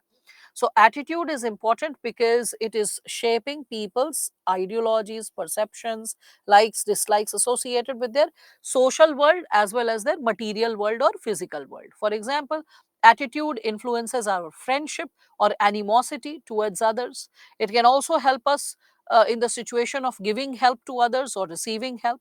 It also helps us to hire people for jobs belonging to any community or different communities. We can see that attitude is something which is in the heart of different types of crimes, because a lot of criminals, the kind of crime they perform, it is motivated by the attitude that they possess towards a situation or a person. Okay, so that's what. Again, there is the possibility of rigid and flexible attitude when we are speaking of it. So we can see that there can be a rigid attitude, or an inflexible attitude is associated with weakness of character. Those people who say that, oh, there is no honor if your attitude is changing daily. No, it is in fact honorable, that you are humble enough to accept the changing reality of the world. You're humble enough to accept that the facts of the situation can change, and so does the perception changes. You're humble enough to accept that maybe previously what you observed was an incorrect reflection or insufficient reflection. So it's not that it is strength of character when you are rigid about your attitude or inflexible about your attitude. It is rather a weakness of your attitude. If you have committed a mistake or created a negative opinion, a negative frame of mind for any individual, in that situation, you will realize that your perception gets strengthened, your possibility of your personality gets strengthened when you're open to revisit the situation, when you're open to reflect upon the situation afresh, consider your reality afresh, and then accordingly respond towards it. So that's what is supposed to be taken care of. Again, what is a strong attitude? A strong attitude, now this is something very crucial you should know, that is based on knowledge, facts of the case, objectivity, experience, how you have seen the reality unfold, plus the segment associated with grounded in rationality. So, when it is based on logic, all the three clubbed together leads to a strong attitude. So, logic, facts of the situation, and experience all clubbed together will lead to the dimension of rationality. Further, we can see there is also the difference between belief and attitude. Now, when we are speaking of it, like all these segments that all of you are understanding, so when we are speaking of it, we can understand the difference between belief and attitude. So the thing is, like, these two questions: how do you think death penalty as an effective warning Okay, so how do you think that death penalty is an effective warning? So the kind of beliefs you will hold, you will be supporting or not supporting the statement. So this is associated with your belief. Whereas when we speak of how do you feel about death penalty, so this is associated with your tendency, the tendency you possess towards. So this is testing tendency, and when your tendency is put to test, so it is getting associated with attitude. So what is belief? Belief is associated with, we can say, the thought process that we possess for a certain thing, whereas attitude is associated with, like we can say, the tendencies, the inclinations that we hold towards something. In simple language, it has been put, you can see, a belief is a conclusion regarding factual evidence, whereas attitude is itself a belief, that is the emotional component. So belief is based on factual, attitude is based on emotional. Simple, right? Okay, so attitude, they reflect our feeling towards an issue or a person when we speak of it, right? So attitude is a learned tendency which is associated with the way we think, feel and act towards a particular group of people, situation, objects, place or an event. In simple language, it can be positive, negative, neutral, ambiguous. Okay, it is based on the, we can say, evaluation of the stimuli, because emotion is involved. So evaluation of the stimuli which is present in the environment when we speak of it. So oh, that is like when people are saying that it's my attitude, they are not talking about their quote unquote attitude per se, which is theoretically discussed right now, which is the correct meaning of attitude. The attitude that in common sense people say that, oh, she has a lot of attitude, he has a lot of attitude. What they imply to say is they have a lot of headstrong tendency, narcissism. Okay, they are self obsessed. That's what they imply. Okay, so using incorrect terms does not malign the meaning of attitude, does not alter the meaning of attitude. All right. In the similar manner, the term ego, ego is not only associated with being very headstrong, ego can be associated with the individual. Like if I say the ego went to the marketplace, and in the process, the while reflecting upon what should be purchased, it was seen that probably sacrificing one's own interest or the ego's interest was necessary to bring milk for the baby at home. Okay, so the ego like responded by so and so. So ego is what? It is used for the individual. So the word ego can also have a lot of alternate meanings. All right. Belief is a subset of attitude. Belief is based on factual evidence. Attitude is associated with the emotional aspect. So belief which also incorporates emotional aspect is attitude. That's how we are supposed to connect with it, right? So belief is a subset of attitude. No, I mean, like that ways if we see, so it is not a subset. Belief will be a subset of attitude, we can say so, if attitude also will be based on factual evidence. So attitude is not always based on factual evidence, right? So whenever you raise this question, just balance it out. Okay, so when ego are associated with things that we are, that are associated with ourselves, yes, theoretically speaking, that's how we can connect with it. All right, Chandrahas. So now as we are discussing about it, so before we move to CAB model, we can I can add something more for all of you to reflect upon. So first I'll give you a comprehensive definition of it from my side, along with all the Oxford Dictionary and other definitions you received from the thinkers. Let's take a balanced insight related to it. So attitude is a learned tendency, and this learned tendency is associated with what? To, we can consider, think, feel and act in a particular way towards a class of people, objects, places, or an event. It can be positive, negative, neutral, or ambiguous. Evaluation of stimuli. Evaluation of stimuli present in one's own environment. Okay, so hence attitudes are changeable. Hence attitudes are changeable. They are associated with our likes and dislikes, so they can be changed. Okay.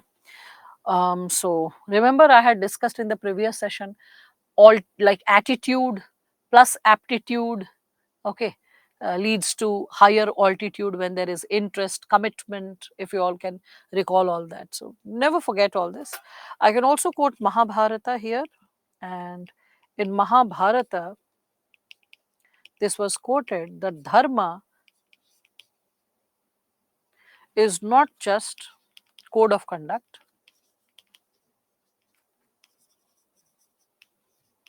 is not just code of conduct, but an attitude towards life.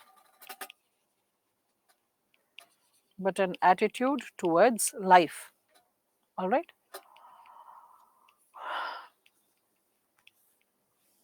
Fine. So you can connect it with this.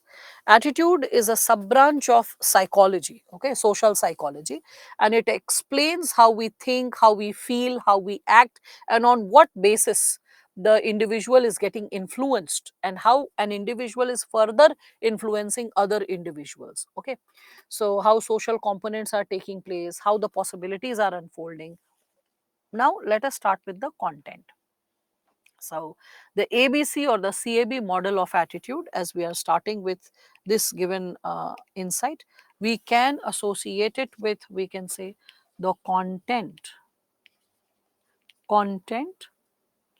uh, of attitude, because we are going to start with the content, structure, and function of attitude. So, first we are reflecting upon the component of content related to attitude. So, content is associated with three subsegments, as all of you can reflect. There is affective, there is behavioral, and there is cognitive. As you can see, affective, next to it I have like constructed heart, and then next to cognitive I have made this brain, and then behavioral is associated with the behavior that we possess. So what is it associated with, which we have written?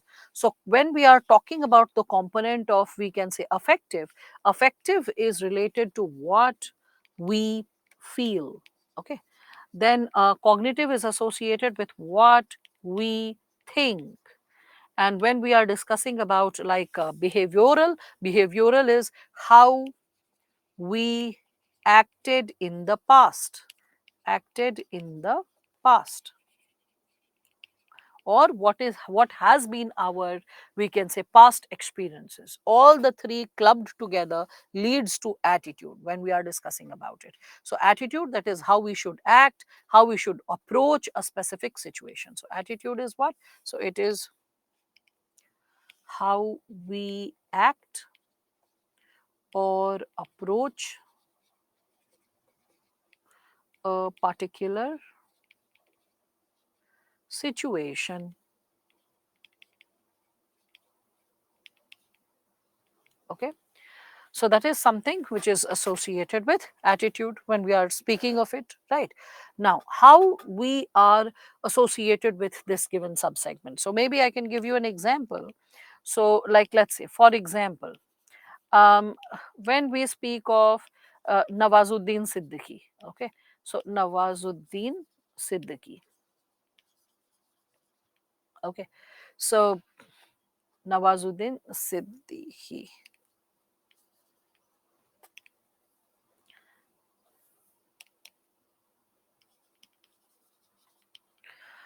So with respect to him, when I have to put all these situations plus, so attitude, remember the first day diagram when I had discussed it.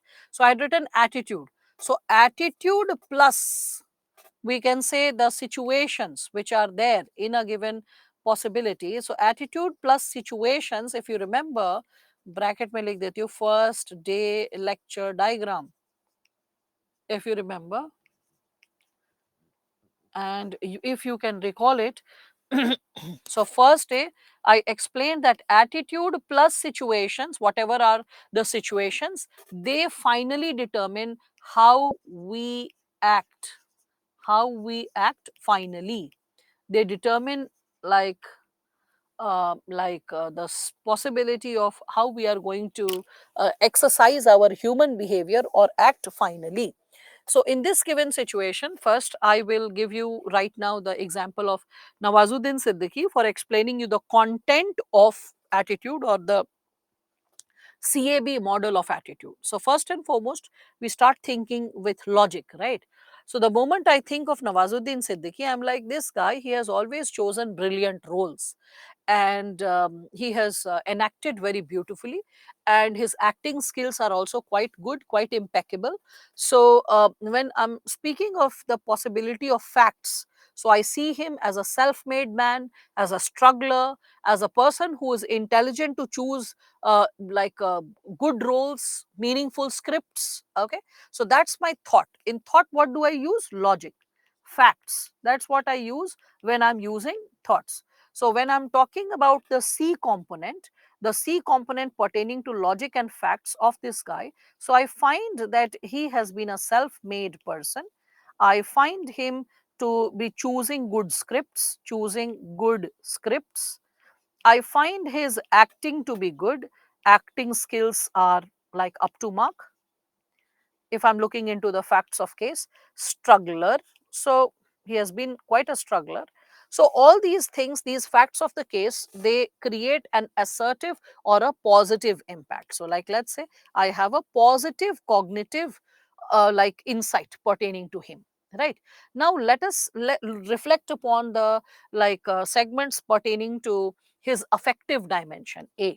Okay, so affective dimension means emotion. How do I feel? Okay, so this is associated with my feelings.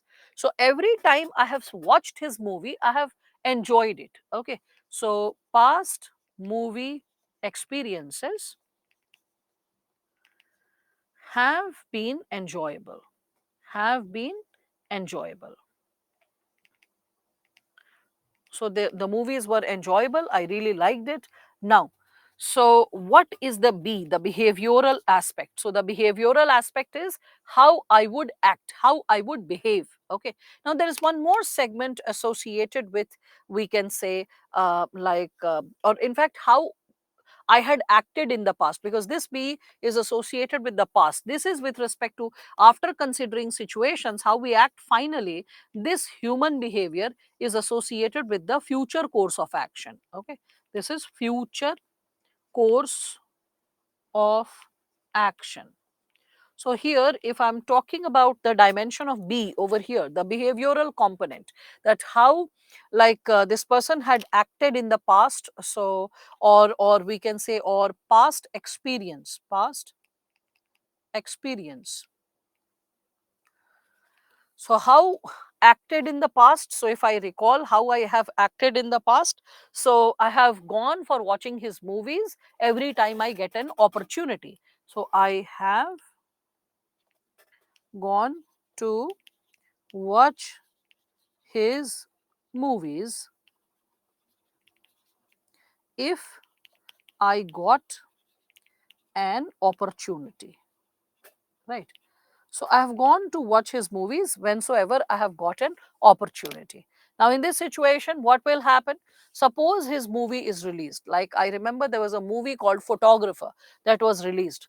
So not many people were appreciative or did not like want to watch, but I still remember there were barely 4 or 5 people in that Cinepolis hall when I went to watch it. Just 4 or 5 people watching that movie. It was a simpleton movie. Like how life is not necessarily associated with some material aspirations. It can be lived in a simple way also.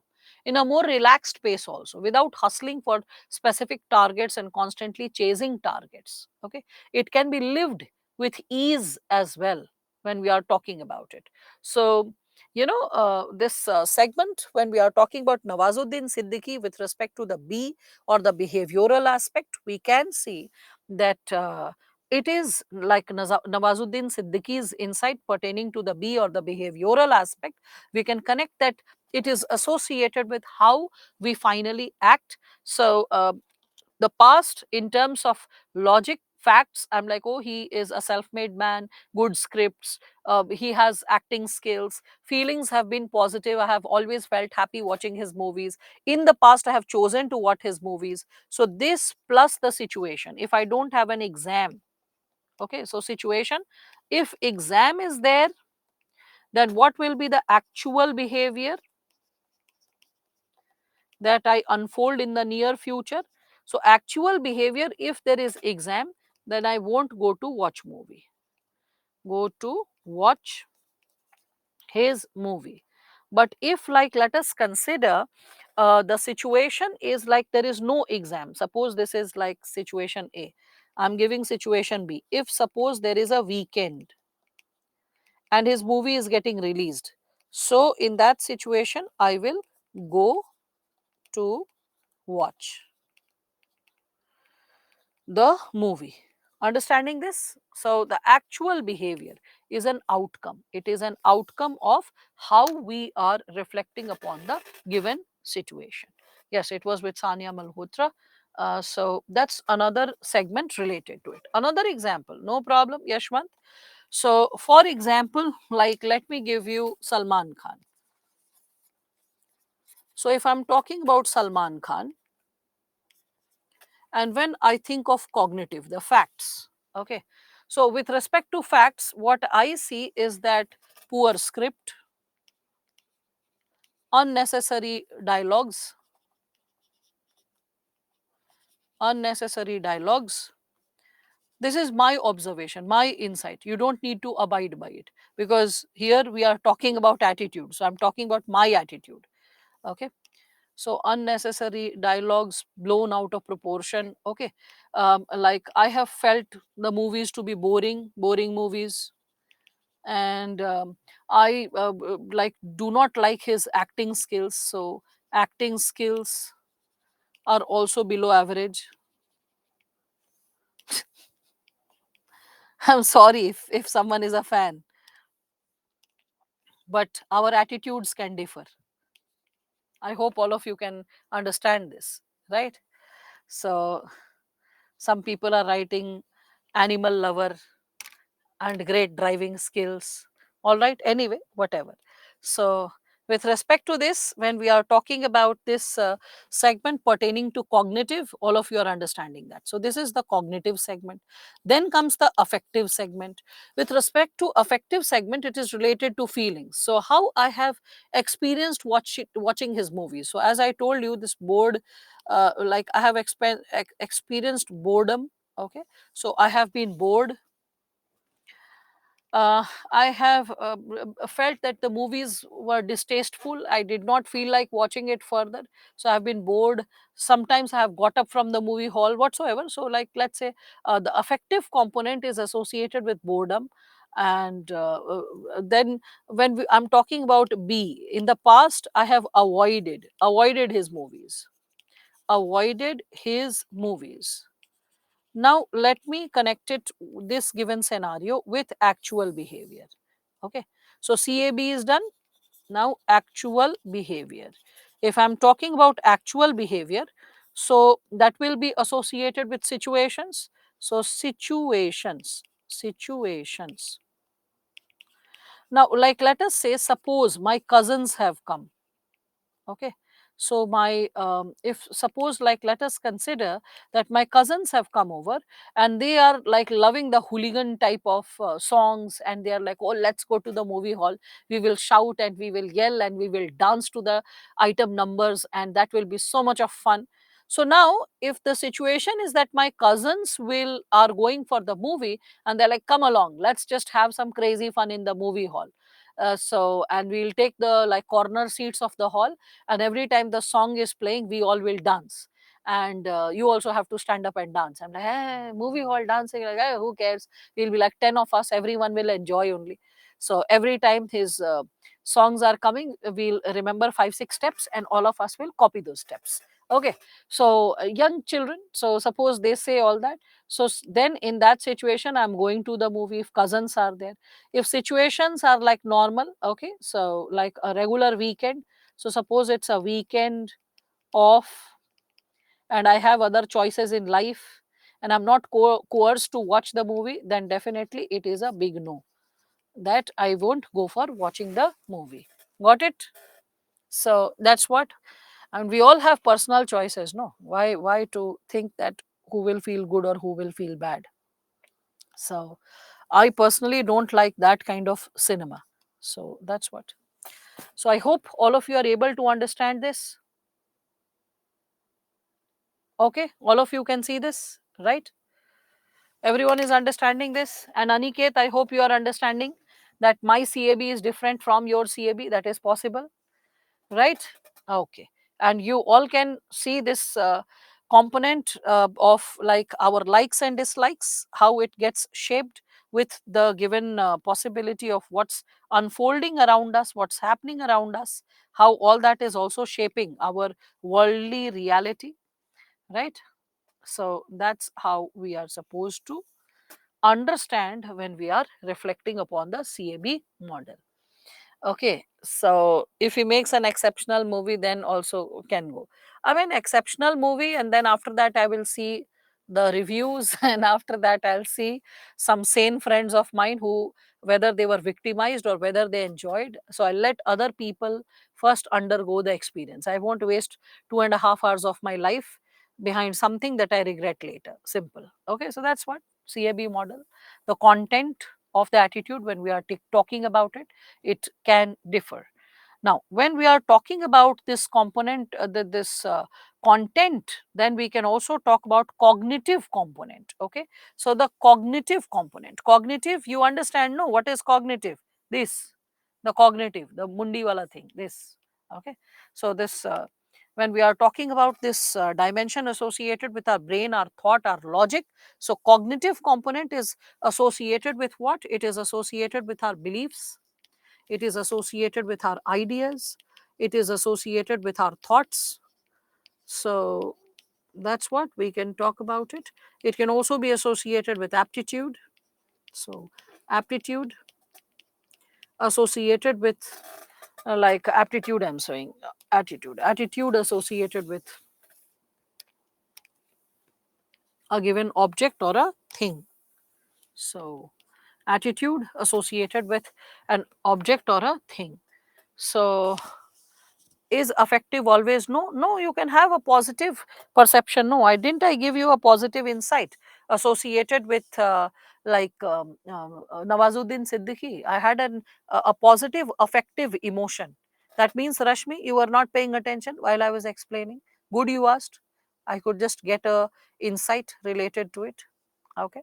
So please review Akshay Kumar. Why should I review all the artists? I mean, two were sufficient to give you an example that how our content pertaining to CAB differs, and so is our response. Okay. So this way, I'm not going to take up all the actors from like Indian like cinema industry, whether it is Hindi, whether it is Bengali or Tamil or this or that. No, I mean just two examples are sufficient. Majority of you are aware of the two actors, so it is expected you will connect with the example. Similarly, we can also reflect upon the possibility associated with the first, the cognitive segment. So cognitive segment, when we are talking about it, if we are talking about the cognitive segment from the perspective of stereotypes. Okay, so what are stereotypes? Stereotypes are over generalized beliefs that we all can see that is there. So under the cognitive component, first segment that all of you are able to witness is stereotypes, and they are over generalized beliefs towards someone, something, or they are preconceived notions, preconceived notions Towards what? Towards, we can say, something or someone. Okay, so towards someone or something. So here all of us can consider, like, let us say it is also a learnt tendency from the family. Learnt from family. So, like, let us say if someone's parents are nice to the staff, the maid, okay, so they will be, the children will be nice, polite, they will be well behaved towards the staff, okay. But if, like, let us consider if people are finding that the parents are rude towards the maid, constantly doubting her, questioning her, restricting her. So, as they will be growing up in their language, in the language of the children, there will be a sense of dissociation or rudeness, okay, a prevailing sense of superiority. So we develop that sense of stereotype towards people by our family. The values that we gain from our family, that is also associated with this given dimension. So, when we are talking about this given segment, stereotyping, I have enlisted a lot of examples associated with it. Okay, so for example, if we are talking about it, you can see there is this fellow who was a stand-up comedian. So he spoke this thing about Jats. He himself was a Jat, and he spoke this statement for the Jat community that हम पैदा नहीं होते, हम प्रकट होते हैं, वो भी स्कॉर्पियो के साथ. Okay, means we are not born, we incarnate, and that too with a Scorpio. So when he spoke this statement, okay, a lot of audience laughed for the simple reason he was stereotyping the image of a Jat person, because of the kind of air that a Jat person may carry, and how they have fancy for bigger vehicles. Okay, so bigger vehicles, sturdier vehicles, how they have a fancy for it. So he was addressing the stereotype. Whereas I know one of my friends who is a senior IPS officer in cyber crime. So he is like, oh, smaller vehicles are easier for Delhi streets. Having bigger vehicle is just unnecessary pomp and show. Smaller vehicles, they are easy to drive, easy to park, no nonsense. So like it is always preferable to have compact vehicle per se. So when I was listening to this insight associated with one of my friends, I found it quite interesting, because you can understand it's so contrary to the stereotypical understanding about a Jat person, right? Similarly, when we are talking about, because remember the sub dimension we are discussing, stereotypes that we hold, like on the above image, like above this Jat image, you can see there is stereotype that women are bad drivers. Okay, whereas like one of my friends, Vartika Singh, she is such a pro driver, I'll tell you. I mean, the way she can park the vehicle in any situation, in any corner, it should be just the right box to fit in the car, and the way she can like park it, that's like quite an excellent skill that she has. In the similar manner, when we are talking about the dimensions associated with stereotyping, and further moving ahead, we can also connect it with stereotyping the image of a terrorist. A terrorist can be a plain looking human being, a man or woman, very simpleton, merging in the crowd. It's but the image that we have created associated with a terrorist, the stereotypical image that we have created is that the person will be like from Afghanistan, or will look like having a huge beard, or the person will be like having like a something like a cap or something like that. So there is a stereotypical image associated with the same. Similarly, whenever we think of Africa, we think of children suffering from kwashiorkor, or like severe form of malnourishment, and the civilians indulging in a civil war like situation, and there is a weapon based rivalry. Okay, so like there's drugs, there is child abuse, there is rivalry associated with the weapons. So that's the image that we carry about the African countries on an average. Similarly, another stereotypical example can come from Chota Bheem. The stereotypical example from Chota Bheem, if I'm talking about, imagine the kind of audience Chota Bheem has. More than 4 crore children, okay, watch Chota Bheem in India. Like 4 crore followers in India. Can you beat it? And now just reflect upon the stereotypical images it carries. So here you can see there is this girl Chutki. She is fairest amongst all the kids. she will be looking cute and stuff, and she will be taking care of household chores, she will be preparing laddus. Okay, when we are talking about the enemy, so the enemy will be relatively darker in skin, that is Kalia. Okay, and he'll be bullying. Similarly, when we are talking about like the boys, they will be playing all kind of adventurous games, whereas Chutki will be loving to be like cute and kind, and serving laddus to everyone. So Bhim is the macho guy when we are talking about this, and the villain called Kalia is dark skinned, all that. There was a episode also in Chota Bheem depicting tribals as cannibals, and they showed that from the village they have carried a person and they are going to cook and eat the person. So Chota Bheem and all his friends, they try to like save the person who's trapped. Now all the young kids, 3 years, 4 years, like huh, and they are glued to the TV. They're like, oh, they are carrying the person. Oh, they are going to kill. So what is the impression that kids are going to have about tribals? They will associate that all the tribals are cannibals, all the tribals are dark skinned, they will be doing jingalalahu, they will be the ones who will be like covered in leaf. So if someone says that a tribal is an IS officer or a bank manager or can be your professor or teacher, the child will look in disbelief and doubt, right? So stereotypes, we surround our children, we surround ourselves around a lot of stereotypes which are influencing our cognitive skills, our understanding towards the larger world. Okay, I hope all of you are able to understand this now, right? So okay, so yeah, even his name was Kalia for that matter. All right, so if you all are understanding this associated with stereotypes, so you can understand what is stereotype all about. So stereotypes, what are they? So it is a thought or belief adopted about specific types of individuals or groups, specific types of groups or individuals. These thoughts or beliefs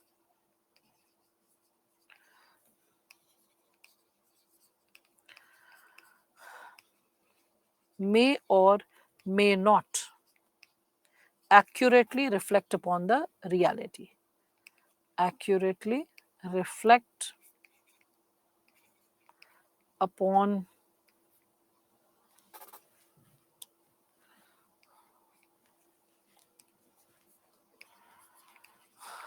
the reality. All right. They are largely formed due to overgeneralizations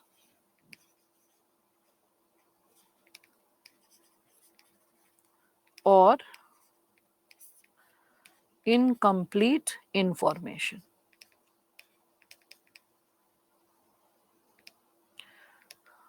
Fine. This is how you're supposed to understand. Then comes the next segment, that is like the segment of affective. So when we are talking about affective, that's the second segment that is associated with emotions. And this emotions will take us connected with the segment of prejudice. Now you see, cognitive is associated with stereotype, affective is associated with prejudice. Mind the words. All those students who have never ever understood the difference between stereotype and prejudice, this is your chance to understand the finer lines, the, we can say, the finer differences between these words. Okay, so what is wrong? Everyone is talking about Chota Bheem characters. Okay, I understand you have connected with Chota Bheem as a child, but let us get over Chota Bheem. Okay, so when we are talking about prejudice, what is prejudice? So prejudice, we all can see, it is a judgment. Okay, a judgment that you make based on your negative emotions and stereotypes. So negative emotions plus stereotypes plus tendency to discriminate against members of a group when we are talking about it. Okay, so tendency to discriminate against members of a group, that is the judgment that you possess towards a group. So judgment towards group, right? So that's what, when you are clubbing it, that is something which is leading to prejudice when we are discussing about it. So affective component, when we are talking about it, it's related to emotions, it is related to feelings, and that is also constructing our attitude, right? So for example, if there is a car accident and you have not seen who the driver is, there's a fair chance from behind someone will say, oh, some girl must be driving the car, right? So that's something which we can connect. Again, we can see if a fight is going on, people have a tendency to say, oh, I mean, in Delhi, if there is a fight going on, people are like, who is fighting here, are there some jats involved? So a very casual remark that people can pass. Okay, or if there is a terrorist attack, someone can casually pass a remark in the crowd, that, oh, it must be some Muslim organization. So these are the, we can consider stereotypes, sorry, the prejudices that we are suffering from, prejudices associated with it. Now, Miss World, the moment we say Miss World or Miss Universe, if there is someone belonging to African origin winning the Miss World crown, there is a fair chance people are like, hey, she like a Miss Universe, how come? We have better examples, we have more beautiful women from other parts of the world, and then they will quote countries or regions where women are living with fairer skin, lighter skin tone. So that is also something which, like, you all can reflect upon. So that's associated with the dimension of prejudice. We have a prejudiced understanding to our ideas of beauty, to our ideas of skills like driving skills or behavioral skills when we speak of it. Now, I still remember, during my graduation first year, Priyanka Chopra became Miss World. Okay, and she was our batchmate, like not batchmate per se in school or college, nothing of that sort. Batchmate means by the age, by the year and rank. So what happened was that, there was this batchmate of mine. I won't take her name. She's a senior IS officer now. So at that time in first year, Priyanka Chopra was her classmate. So she pulled out a picture from her school days, from standard 11th or 12th. I don't remember now, but she showed a picture. She's like, look at this girl, look at her picture, the school picture that she holds. And we saw the picture and she's like, just look at her face. And imagine, she is Miss World. If she is Miss World, then I'm Miss Universe. Okay. So she casually said, and few people who were there in the common room, hostel common room, everyone giggled. Okay. But the idea of beauty, I mean, the way we perceive our own idea of beauty is something which is determining our possibility of calling someone as a Miss World or a Miss Universe, or not calling the other person. I still remember another senior of mine, 2 years senior to us, Ambika Deensa.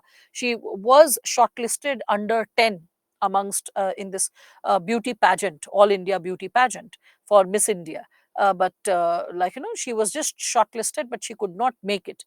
But I think throughout my graduation, I saw her in the mission of contesting for the beauty pageant. So she worked on her skin, she worked on her looks, she worked on her morning and evening walks in the hostel, where everyone was like busy eating whatever was coming their way, and like going gaga on nights when there was a special meal, or lunch when there was a special meal.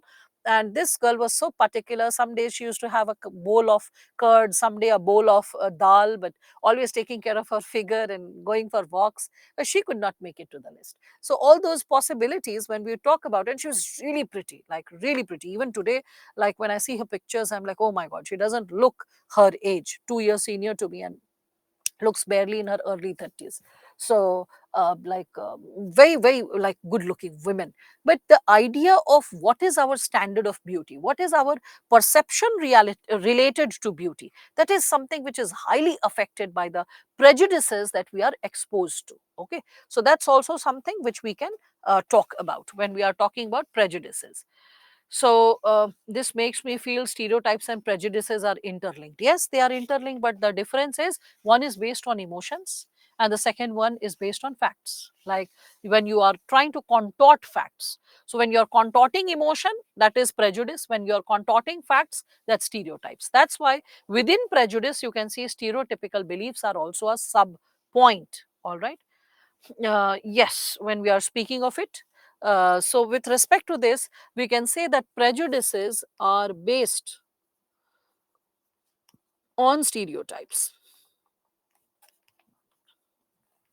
Okay, and that's how we have a judgmental behavior, okay, judgmental personality based on those stereotypes. So prejudice, what is it? It is a prejudgment. Okay, so we can consider that it is a prejudgment that we have by forming an opinion uh, before becoming aware of all the core and relevant facts. It is largely, like, prejudices are largely based on negative emotions, negative feelings. So those students who are asking that our prejudice is always negative, I think all the key words are written on the board, so your answers are duly met. Okay, so they are like negative feelings which are based on stereotypical beliefs and also our prejudgments towards a specific group, right? And that is how sexism, ageism, weight discrimination, racism, all this is exercised in the world on the basis of prejudices, right? Then comes the third component, that is the behavioral component. So behavioral component is associated with our attitude, associated with past experiences and mixed with negative emotions. When it is clubbed together, we all can see that is something which leads to discrimination, discrimination leads to isolation, isolation leads to elimination and genocide. Anyway, so when we are talking about behavioral aspect, so what is behavioral component? It is associated with our past behavior and experiences. So past behavior and experiences. And this also impacts our attitude towards a particular situation, object or a community. Like for example, partition of India. So in partition of India, millions of people were disturbed, millions of people became homeless, millions of people got affected in terms of the quality of life that they were like working in this given situation. All right, so when we are talking about the possibilities pertaining to prejudices, sorry, pertaining to behavioral aspect of attitude, we can see that a lot of individuals who are connected to the violence and the aftermath of partition, they are unable to generate their sense of confidence or belief towards another community. Like we could see, due to partition there was a lot of Hindu Muslim violence that happened in the country, and because of which a lot of people had negative emotions generated. Now those individuals, even though they don't know what really happened during Aurangzeb's time or any other leader's time, but they have real life first hand experiences pertaining to partition. And whenever you talk about well-being of the other community to these individuals, whether it is Hindus or Muslims, they will bear a negative emotion, a negative opinion based on their past emotion. So they will be nurturing their families, their children with the similar emotion that you don't know, you have not seen the past, we have been witness of the fact. So like, seek inspiration from us and let not the mistake be repeated. And this negative emotion that they possess from the past is harped by the politicians. They exploit these emotions of the past and they try to, we can consider, encourage discrimination. So discrimination is nothing but an outcome of that negative emotion generated on the basis of some past experience. When they fan the fire of discrimination, like the communal leaders, so that discrimination will encourage a sense of separation with the other community, and the communities will start living isolated in the same country, in the same area. They will start living isolated, interaction will minimize, there will be exclusion. When isolation of the community has happened, it is easy to encourage any form of elimination, or it is easy to encourage any form of genocide. Okay, so that's something which all of you can connect with when we are discussing about it. So, ma'am, means like stereotypes, prejudices apply to larger audience. It can be applied to larger audience as well as like some smaller audience. I mean, like my friend can be prejudiced in her thought process. I can have some stereotypical, like we can say, insights. If we are talking about it like this, can it be used in private situations? Yes, it can. Now, because it's associated with CAB model, no, means attitude. So attitude can be individual or group. An individual can also possess an attitude, a group can also possess an attitude, right? Towards, when we are talking, so towards a larger community, that's what we can say. Again, what do you think about success? How does one succeed? Is it all luck after a certain level of hard work? Well, Utkarsh, there are a lot of permutation combinations to our existence when we speak of it, and that will be a sheer diversion if I start speaking of it. So let us focus on what we are dealing with. So, media play an effective attitude for negative emotion. Yes, media harps upon the possibility of exploiting the emotions. Okay, and that is also something which all of us can connect with. So, now with respect to this, write and memorize Misbah. That's the situation. So you didn't understand the order. Well, Hariom, in any given situation, first you recall the past experience. So, like, let's say people who have been victims of partition, they have negative emotion, they encourage discrimination in the family towards another community, with discrimination getting crystallized when politicians are also encouraging discrimination, senior citizens are, like, let's say, discouraging discrimination towards a specific community. In that given scenario, we all can say that the discrimination will lead to further isolation of the communities, or exclusion of the communities. When we see that isolation or exclusion of the communities occur, due to that we all can see that by being isolated or by being excluded, it is easy to incite violence. Because if someone is your school friend, if someone is your friend, if someone has been your colleague, and there is a violence occurring towards that community, you will have a tendency to protect, you will have a tendency to stand for the community, you will have a tendency to stand for the human rights, you will have a tendency to debate and dissent. But if there is zero interaction, you never had a friend, you have never interacted, you don't know the culture of the other community, you're like, why should I care who's dying and who's alive? And there are so many people who die and live, and somewhere the community has been stereotypical in its thought.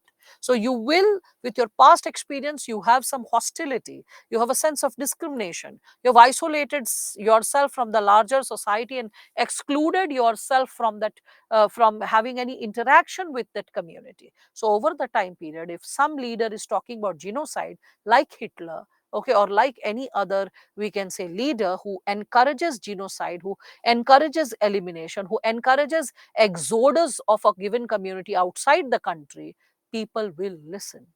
So people cannot listen till the time they are staying together, sharing emotions, sharing culture, sharing thoughts, food habit, having a common shared sense of interest in history. Okay, so that's a gradual progression when we are speaking of it. All right. So stereotypes and prejudice depict negative attitude. Yes, definitely. What about positive attitude? Let's not jump the gun. First, understand the basics. All right. So, isn't there any possibility of deepening of prejudices, stereotypes while addressing? No, not really. It depends on what kind of addressal is being made and what kind of steps have been taken. All right. So, I've just explained discrimination. It is the treatment or consideration of making a distinct, we can say, a distinction in terms of favor or against a person, a group, a class, a category to which a person belongs. So that can be associated with race, religion, tolerance, discrimination. All of these segments can be associated with the subcomponent of discrimination. So it is like exercising a distinction in favor of or against a given, we can say, person or a group when we are talking about this given possibility. So such a distinction, when we are talking about it, it doesn't take into account the individual merit. When discrimination is getting exercised, what an individual of that community is doing, that the merits of the individual is not taken into account. We generally see that people have a tendency to generalize the emotion for the larger community or the entire community. That is what we see, that there is a tendency to generalize the possibilities per se. Okay, so and it just denies, discrimination denies any form of human rights to exist. Yes, you can connect it with article 15 and 16 as well. So, when we have been discussing about it on the basis of the prejudices and stereotypes, we can see discrimination articulates itself. Discrimination is something which blows the possibility of crime in a big way, right? So, the moment people think of like Jats, they have a tendency that they will be violent. The moment a person thinks of Banya, people think that they will be businessmen. Okay, the moment a person thinks of Kshatriya, the feels that the person can be again aggressive. When a person is thinking of women drivers, the person is like, oh, bad drivers. So we have a lot of stereotypes which are around us and which are constantly shaping our behavior, influencing our behavior, and that behavior can further kindle the fire, like blow the fire of discrimination when we speak of it. Now, as we are understanding this, we can also understand the relationship between the CAB components. So, what are the CAB components associated with in terms of relation? I have put three images on the board. You all can see there's a very yummy looking chocolate cake. You can see again there is some, I don't know how many of you can identify with a bitter gourd, but this is a bitter gourd. And you can also see that a girl is pulling the cheeks of a guy. Now, let me explain the relation through these three images, that is relationship between CAB components. Okay, so like let's say if I'm talking about my attitude towards chocolate cake, my attitude, so my attitude towards chocolate cake, my attitude towards chocolate cake, how will that attitude be towards chocolate cake? So I will be working on the possibility of like both the, like we can say, the facts of the situation. So information was cognitive. Okay, so C, that is based on information or facts of the case. So cognitive component based on facts. It can be associated with, we can say, along with the facts, we can also connect it with the, like we can say, the information of the situation. So what information I have, so the cognitive fact associated with a cake will be like, well, it is high in calorie, high in calories, weight gain. So in that situation, the cognitive aspect will be negative. Then let us say, let us think of affective, A. So if I'm talking about after C, if I'm talking about A, affective. So affective means the emotions,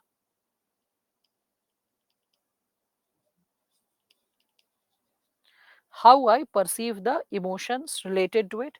So with respect to emotions, the affective segment, we can see that it has generated a lot of happiness after having like scoops of chocolate cake. One feels heavenly, that wow, it was so amazing an experience. So happiness, heavenly. So what is the affective dimension which is generated? That is positive. So cognitive is negative, affective is positive, right? So in this situation, what will be the behavioral aspect when we are talking about it? So suppose we can consider that if the person is aging, and suppose the person is like 55 or 60, and the person is pre-diabetic or diabetic, for that person having cake will be prohibitive, right? So for such a person, the facts will overweigh the emotion, and when facts will overweigh the emotion, the person like, oh, I really like cake, but it's okay, let me see and feel happy, let me not consume it. So in that situation, the behavioral aspect will be negative. Okay, the person will not be acting upon it. Suppose the person is young. Okay, the kid is young, it's the kid's birthday, the child is like, or like let's say your age, a youth. So a 22-year-old child is having a birthday, and the cake has been given and said that you don't need to share, there is another cake for the larger public. I know that you really have a big sweet tooth, so you can consume the cake all by yourself. And the person like, yeah, all the cake is mine, I can eat it all by myself. Like, yes, yes, just go ahead. And the person like, wow, I mean, like, I got the opportunity of my life. Even if there's some weight gain, I'll jog, I'll run, I'll lose weight. So in that situation, the cognitive aspect is definitely negative, but it is having less points. The affective aspect is having higher points. Oh, I really love the cake, I can digest it, I can run and burn the calorie. So in that situation, the affective aspect is higher. So when we are talking about there is negative and positive involved over here, that is creating mixed emotions. Mixed emotions.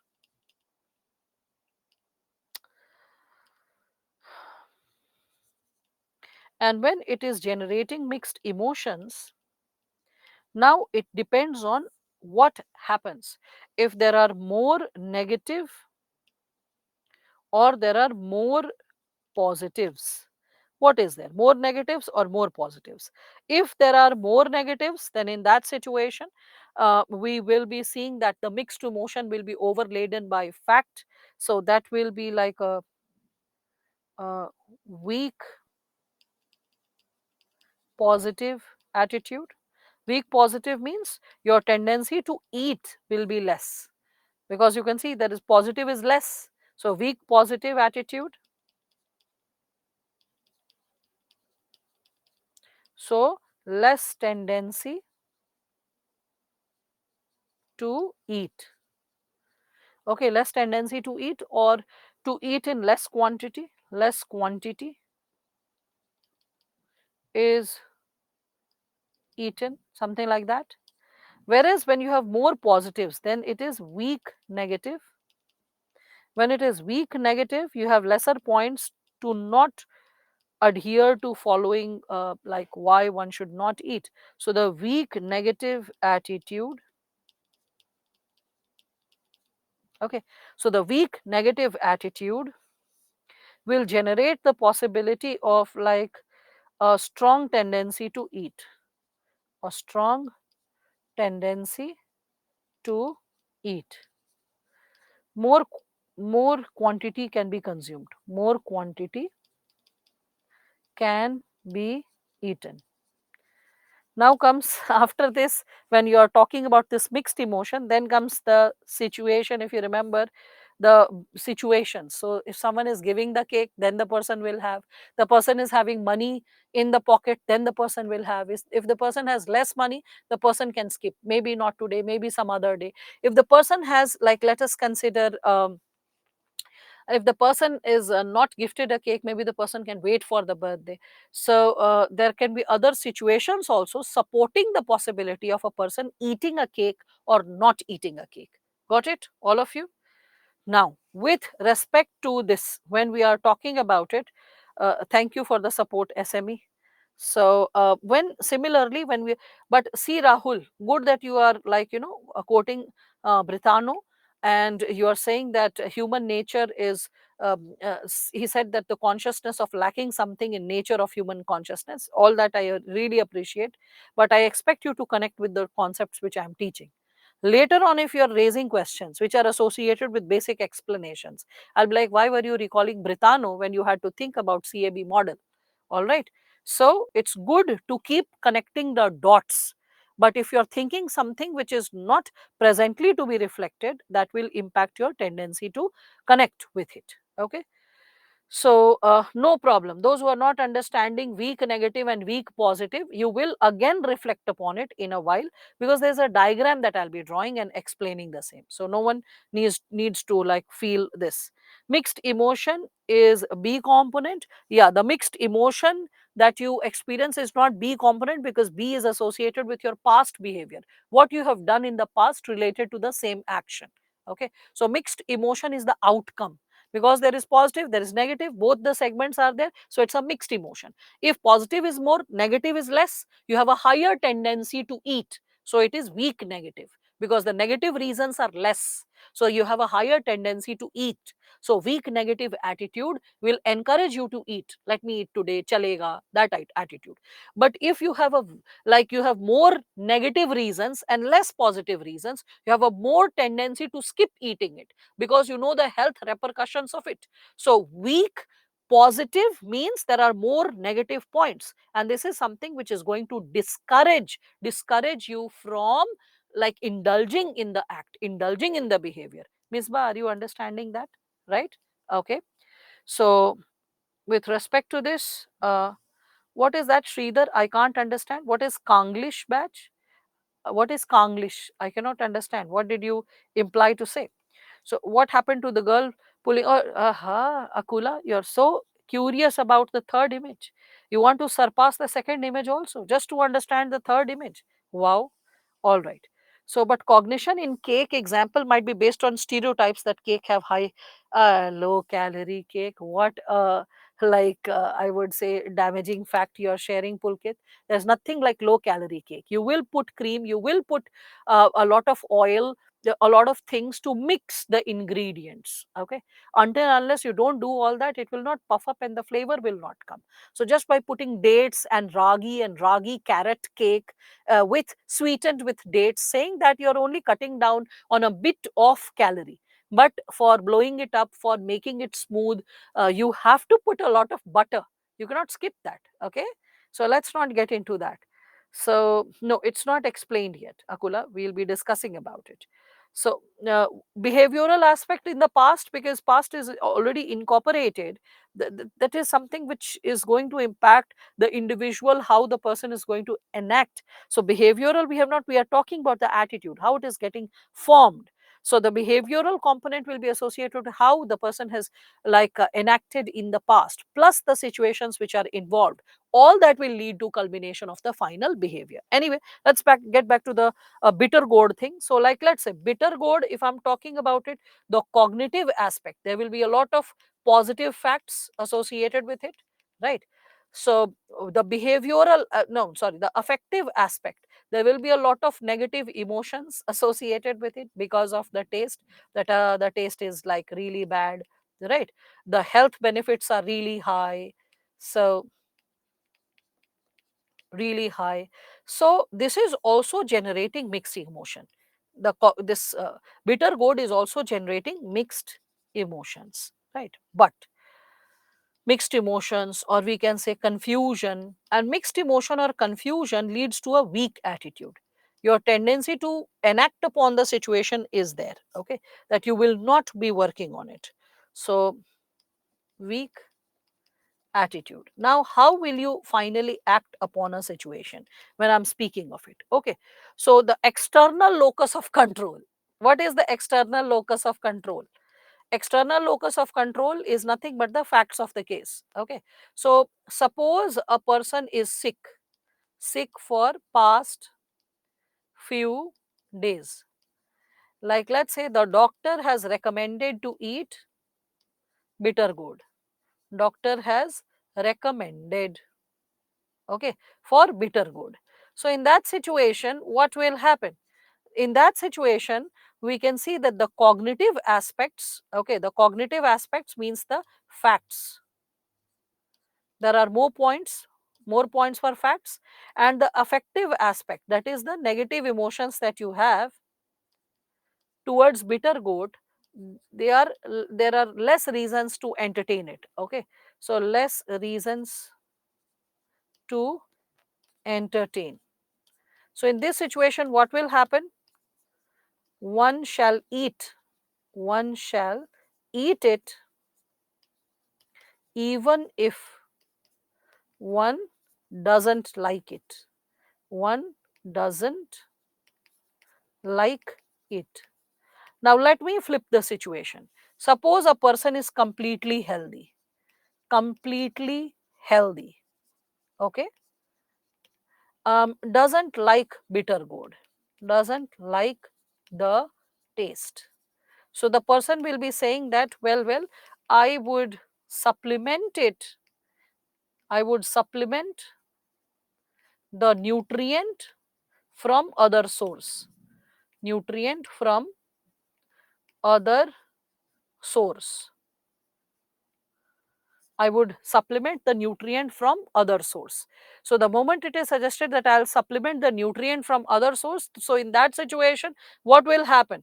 So you have positives related to the cognitive, but there are less number of positives, okay, less positives when we are talking, sorry, yeah. So there are there is just one positive. You eat it, you are stronger, you are healthier. But the affective aspect related to the bitter gourd, when we are talking about it, the emotional aspect, the negative becomes stronger in this case. Okay, so the affective dimension, it grows stronger in this case.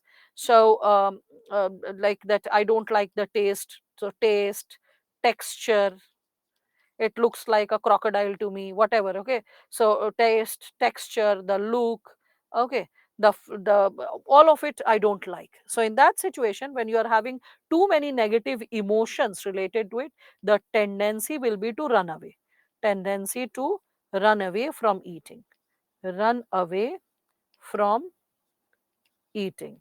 It's not pointed gourd. Pointed gourds are not stuffed and created. Okay, and also the like you can see the side edges are kind of rough. Pointed gourds don't have like you can see the side edges are not so like rough. You can see the like first or the second bitter gourd from the left, and Payal, you can realize that, right? So you can understand, if cognitive segment, when we are speaking of it, if the cognitive segment over here, the facts, if the cognitive segment is strong, then you will have a tendency to eat. Okay, so you will have to eat. But if the cognitive segment, the logical segment is less strong, and the affective segment is more strong, the negative emotions are more strong, you will have a tendency to run away from eating. In both the cases, mixed emotion is generated, but what are you finally enacting upon gets determined from what is more. If like you are unhealthy, doctor has prescribed, bitter gourd is there, you don't like it, but still you are eating more in quantity because it is prescribed. You don't like it, the doctor has not prescribed, there is no immediate health related reason. So if your mother is pressurizing, maybe you can have just one piece. But like if the mother is not there, you ran away, you did not even eat it. So all that. Okay, that's how you can connect with this given component, right?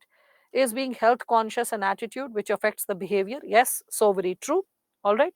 So all of you are able to connect with the basics of cognitive and affective. The behavioral component, the relationship between cognitive, affective, and behavioral. So the behavioral aspect is still remaining. We will continue with this discussion tomorrow. This is it for today. I hope whatever has been taught so far related to case studies as well as this chapter has been well perceived. Please get into revising a lot, and then trying to attempt case studies bit by bit. We have a team to evaluate, so you can continuously write and get it evaluated by the team. The team is always there to support you and stand for you in all situations. All right, so just enjoy learning from this given mode and revise a lot. Okay, so yes, develop your cognitive skills. Okay, so revise a lot. A lot, I'm not saying a space lot, Akhilesh, because a lot has a different meaning from a space lot. So like revise a lot. So all right then, thank you all of you, have a good day.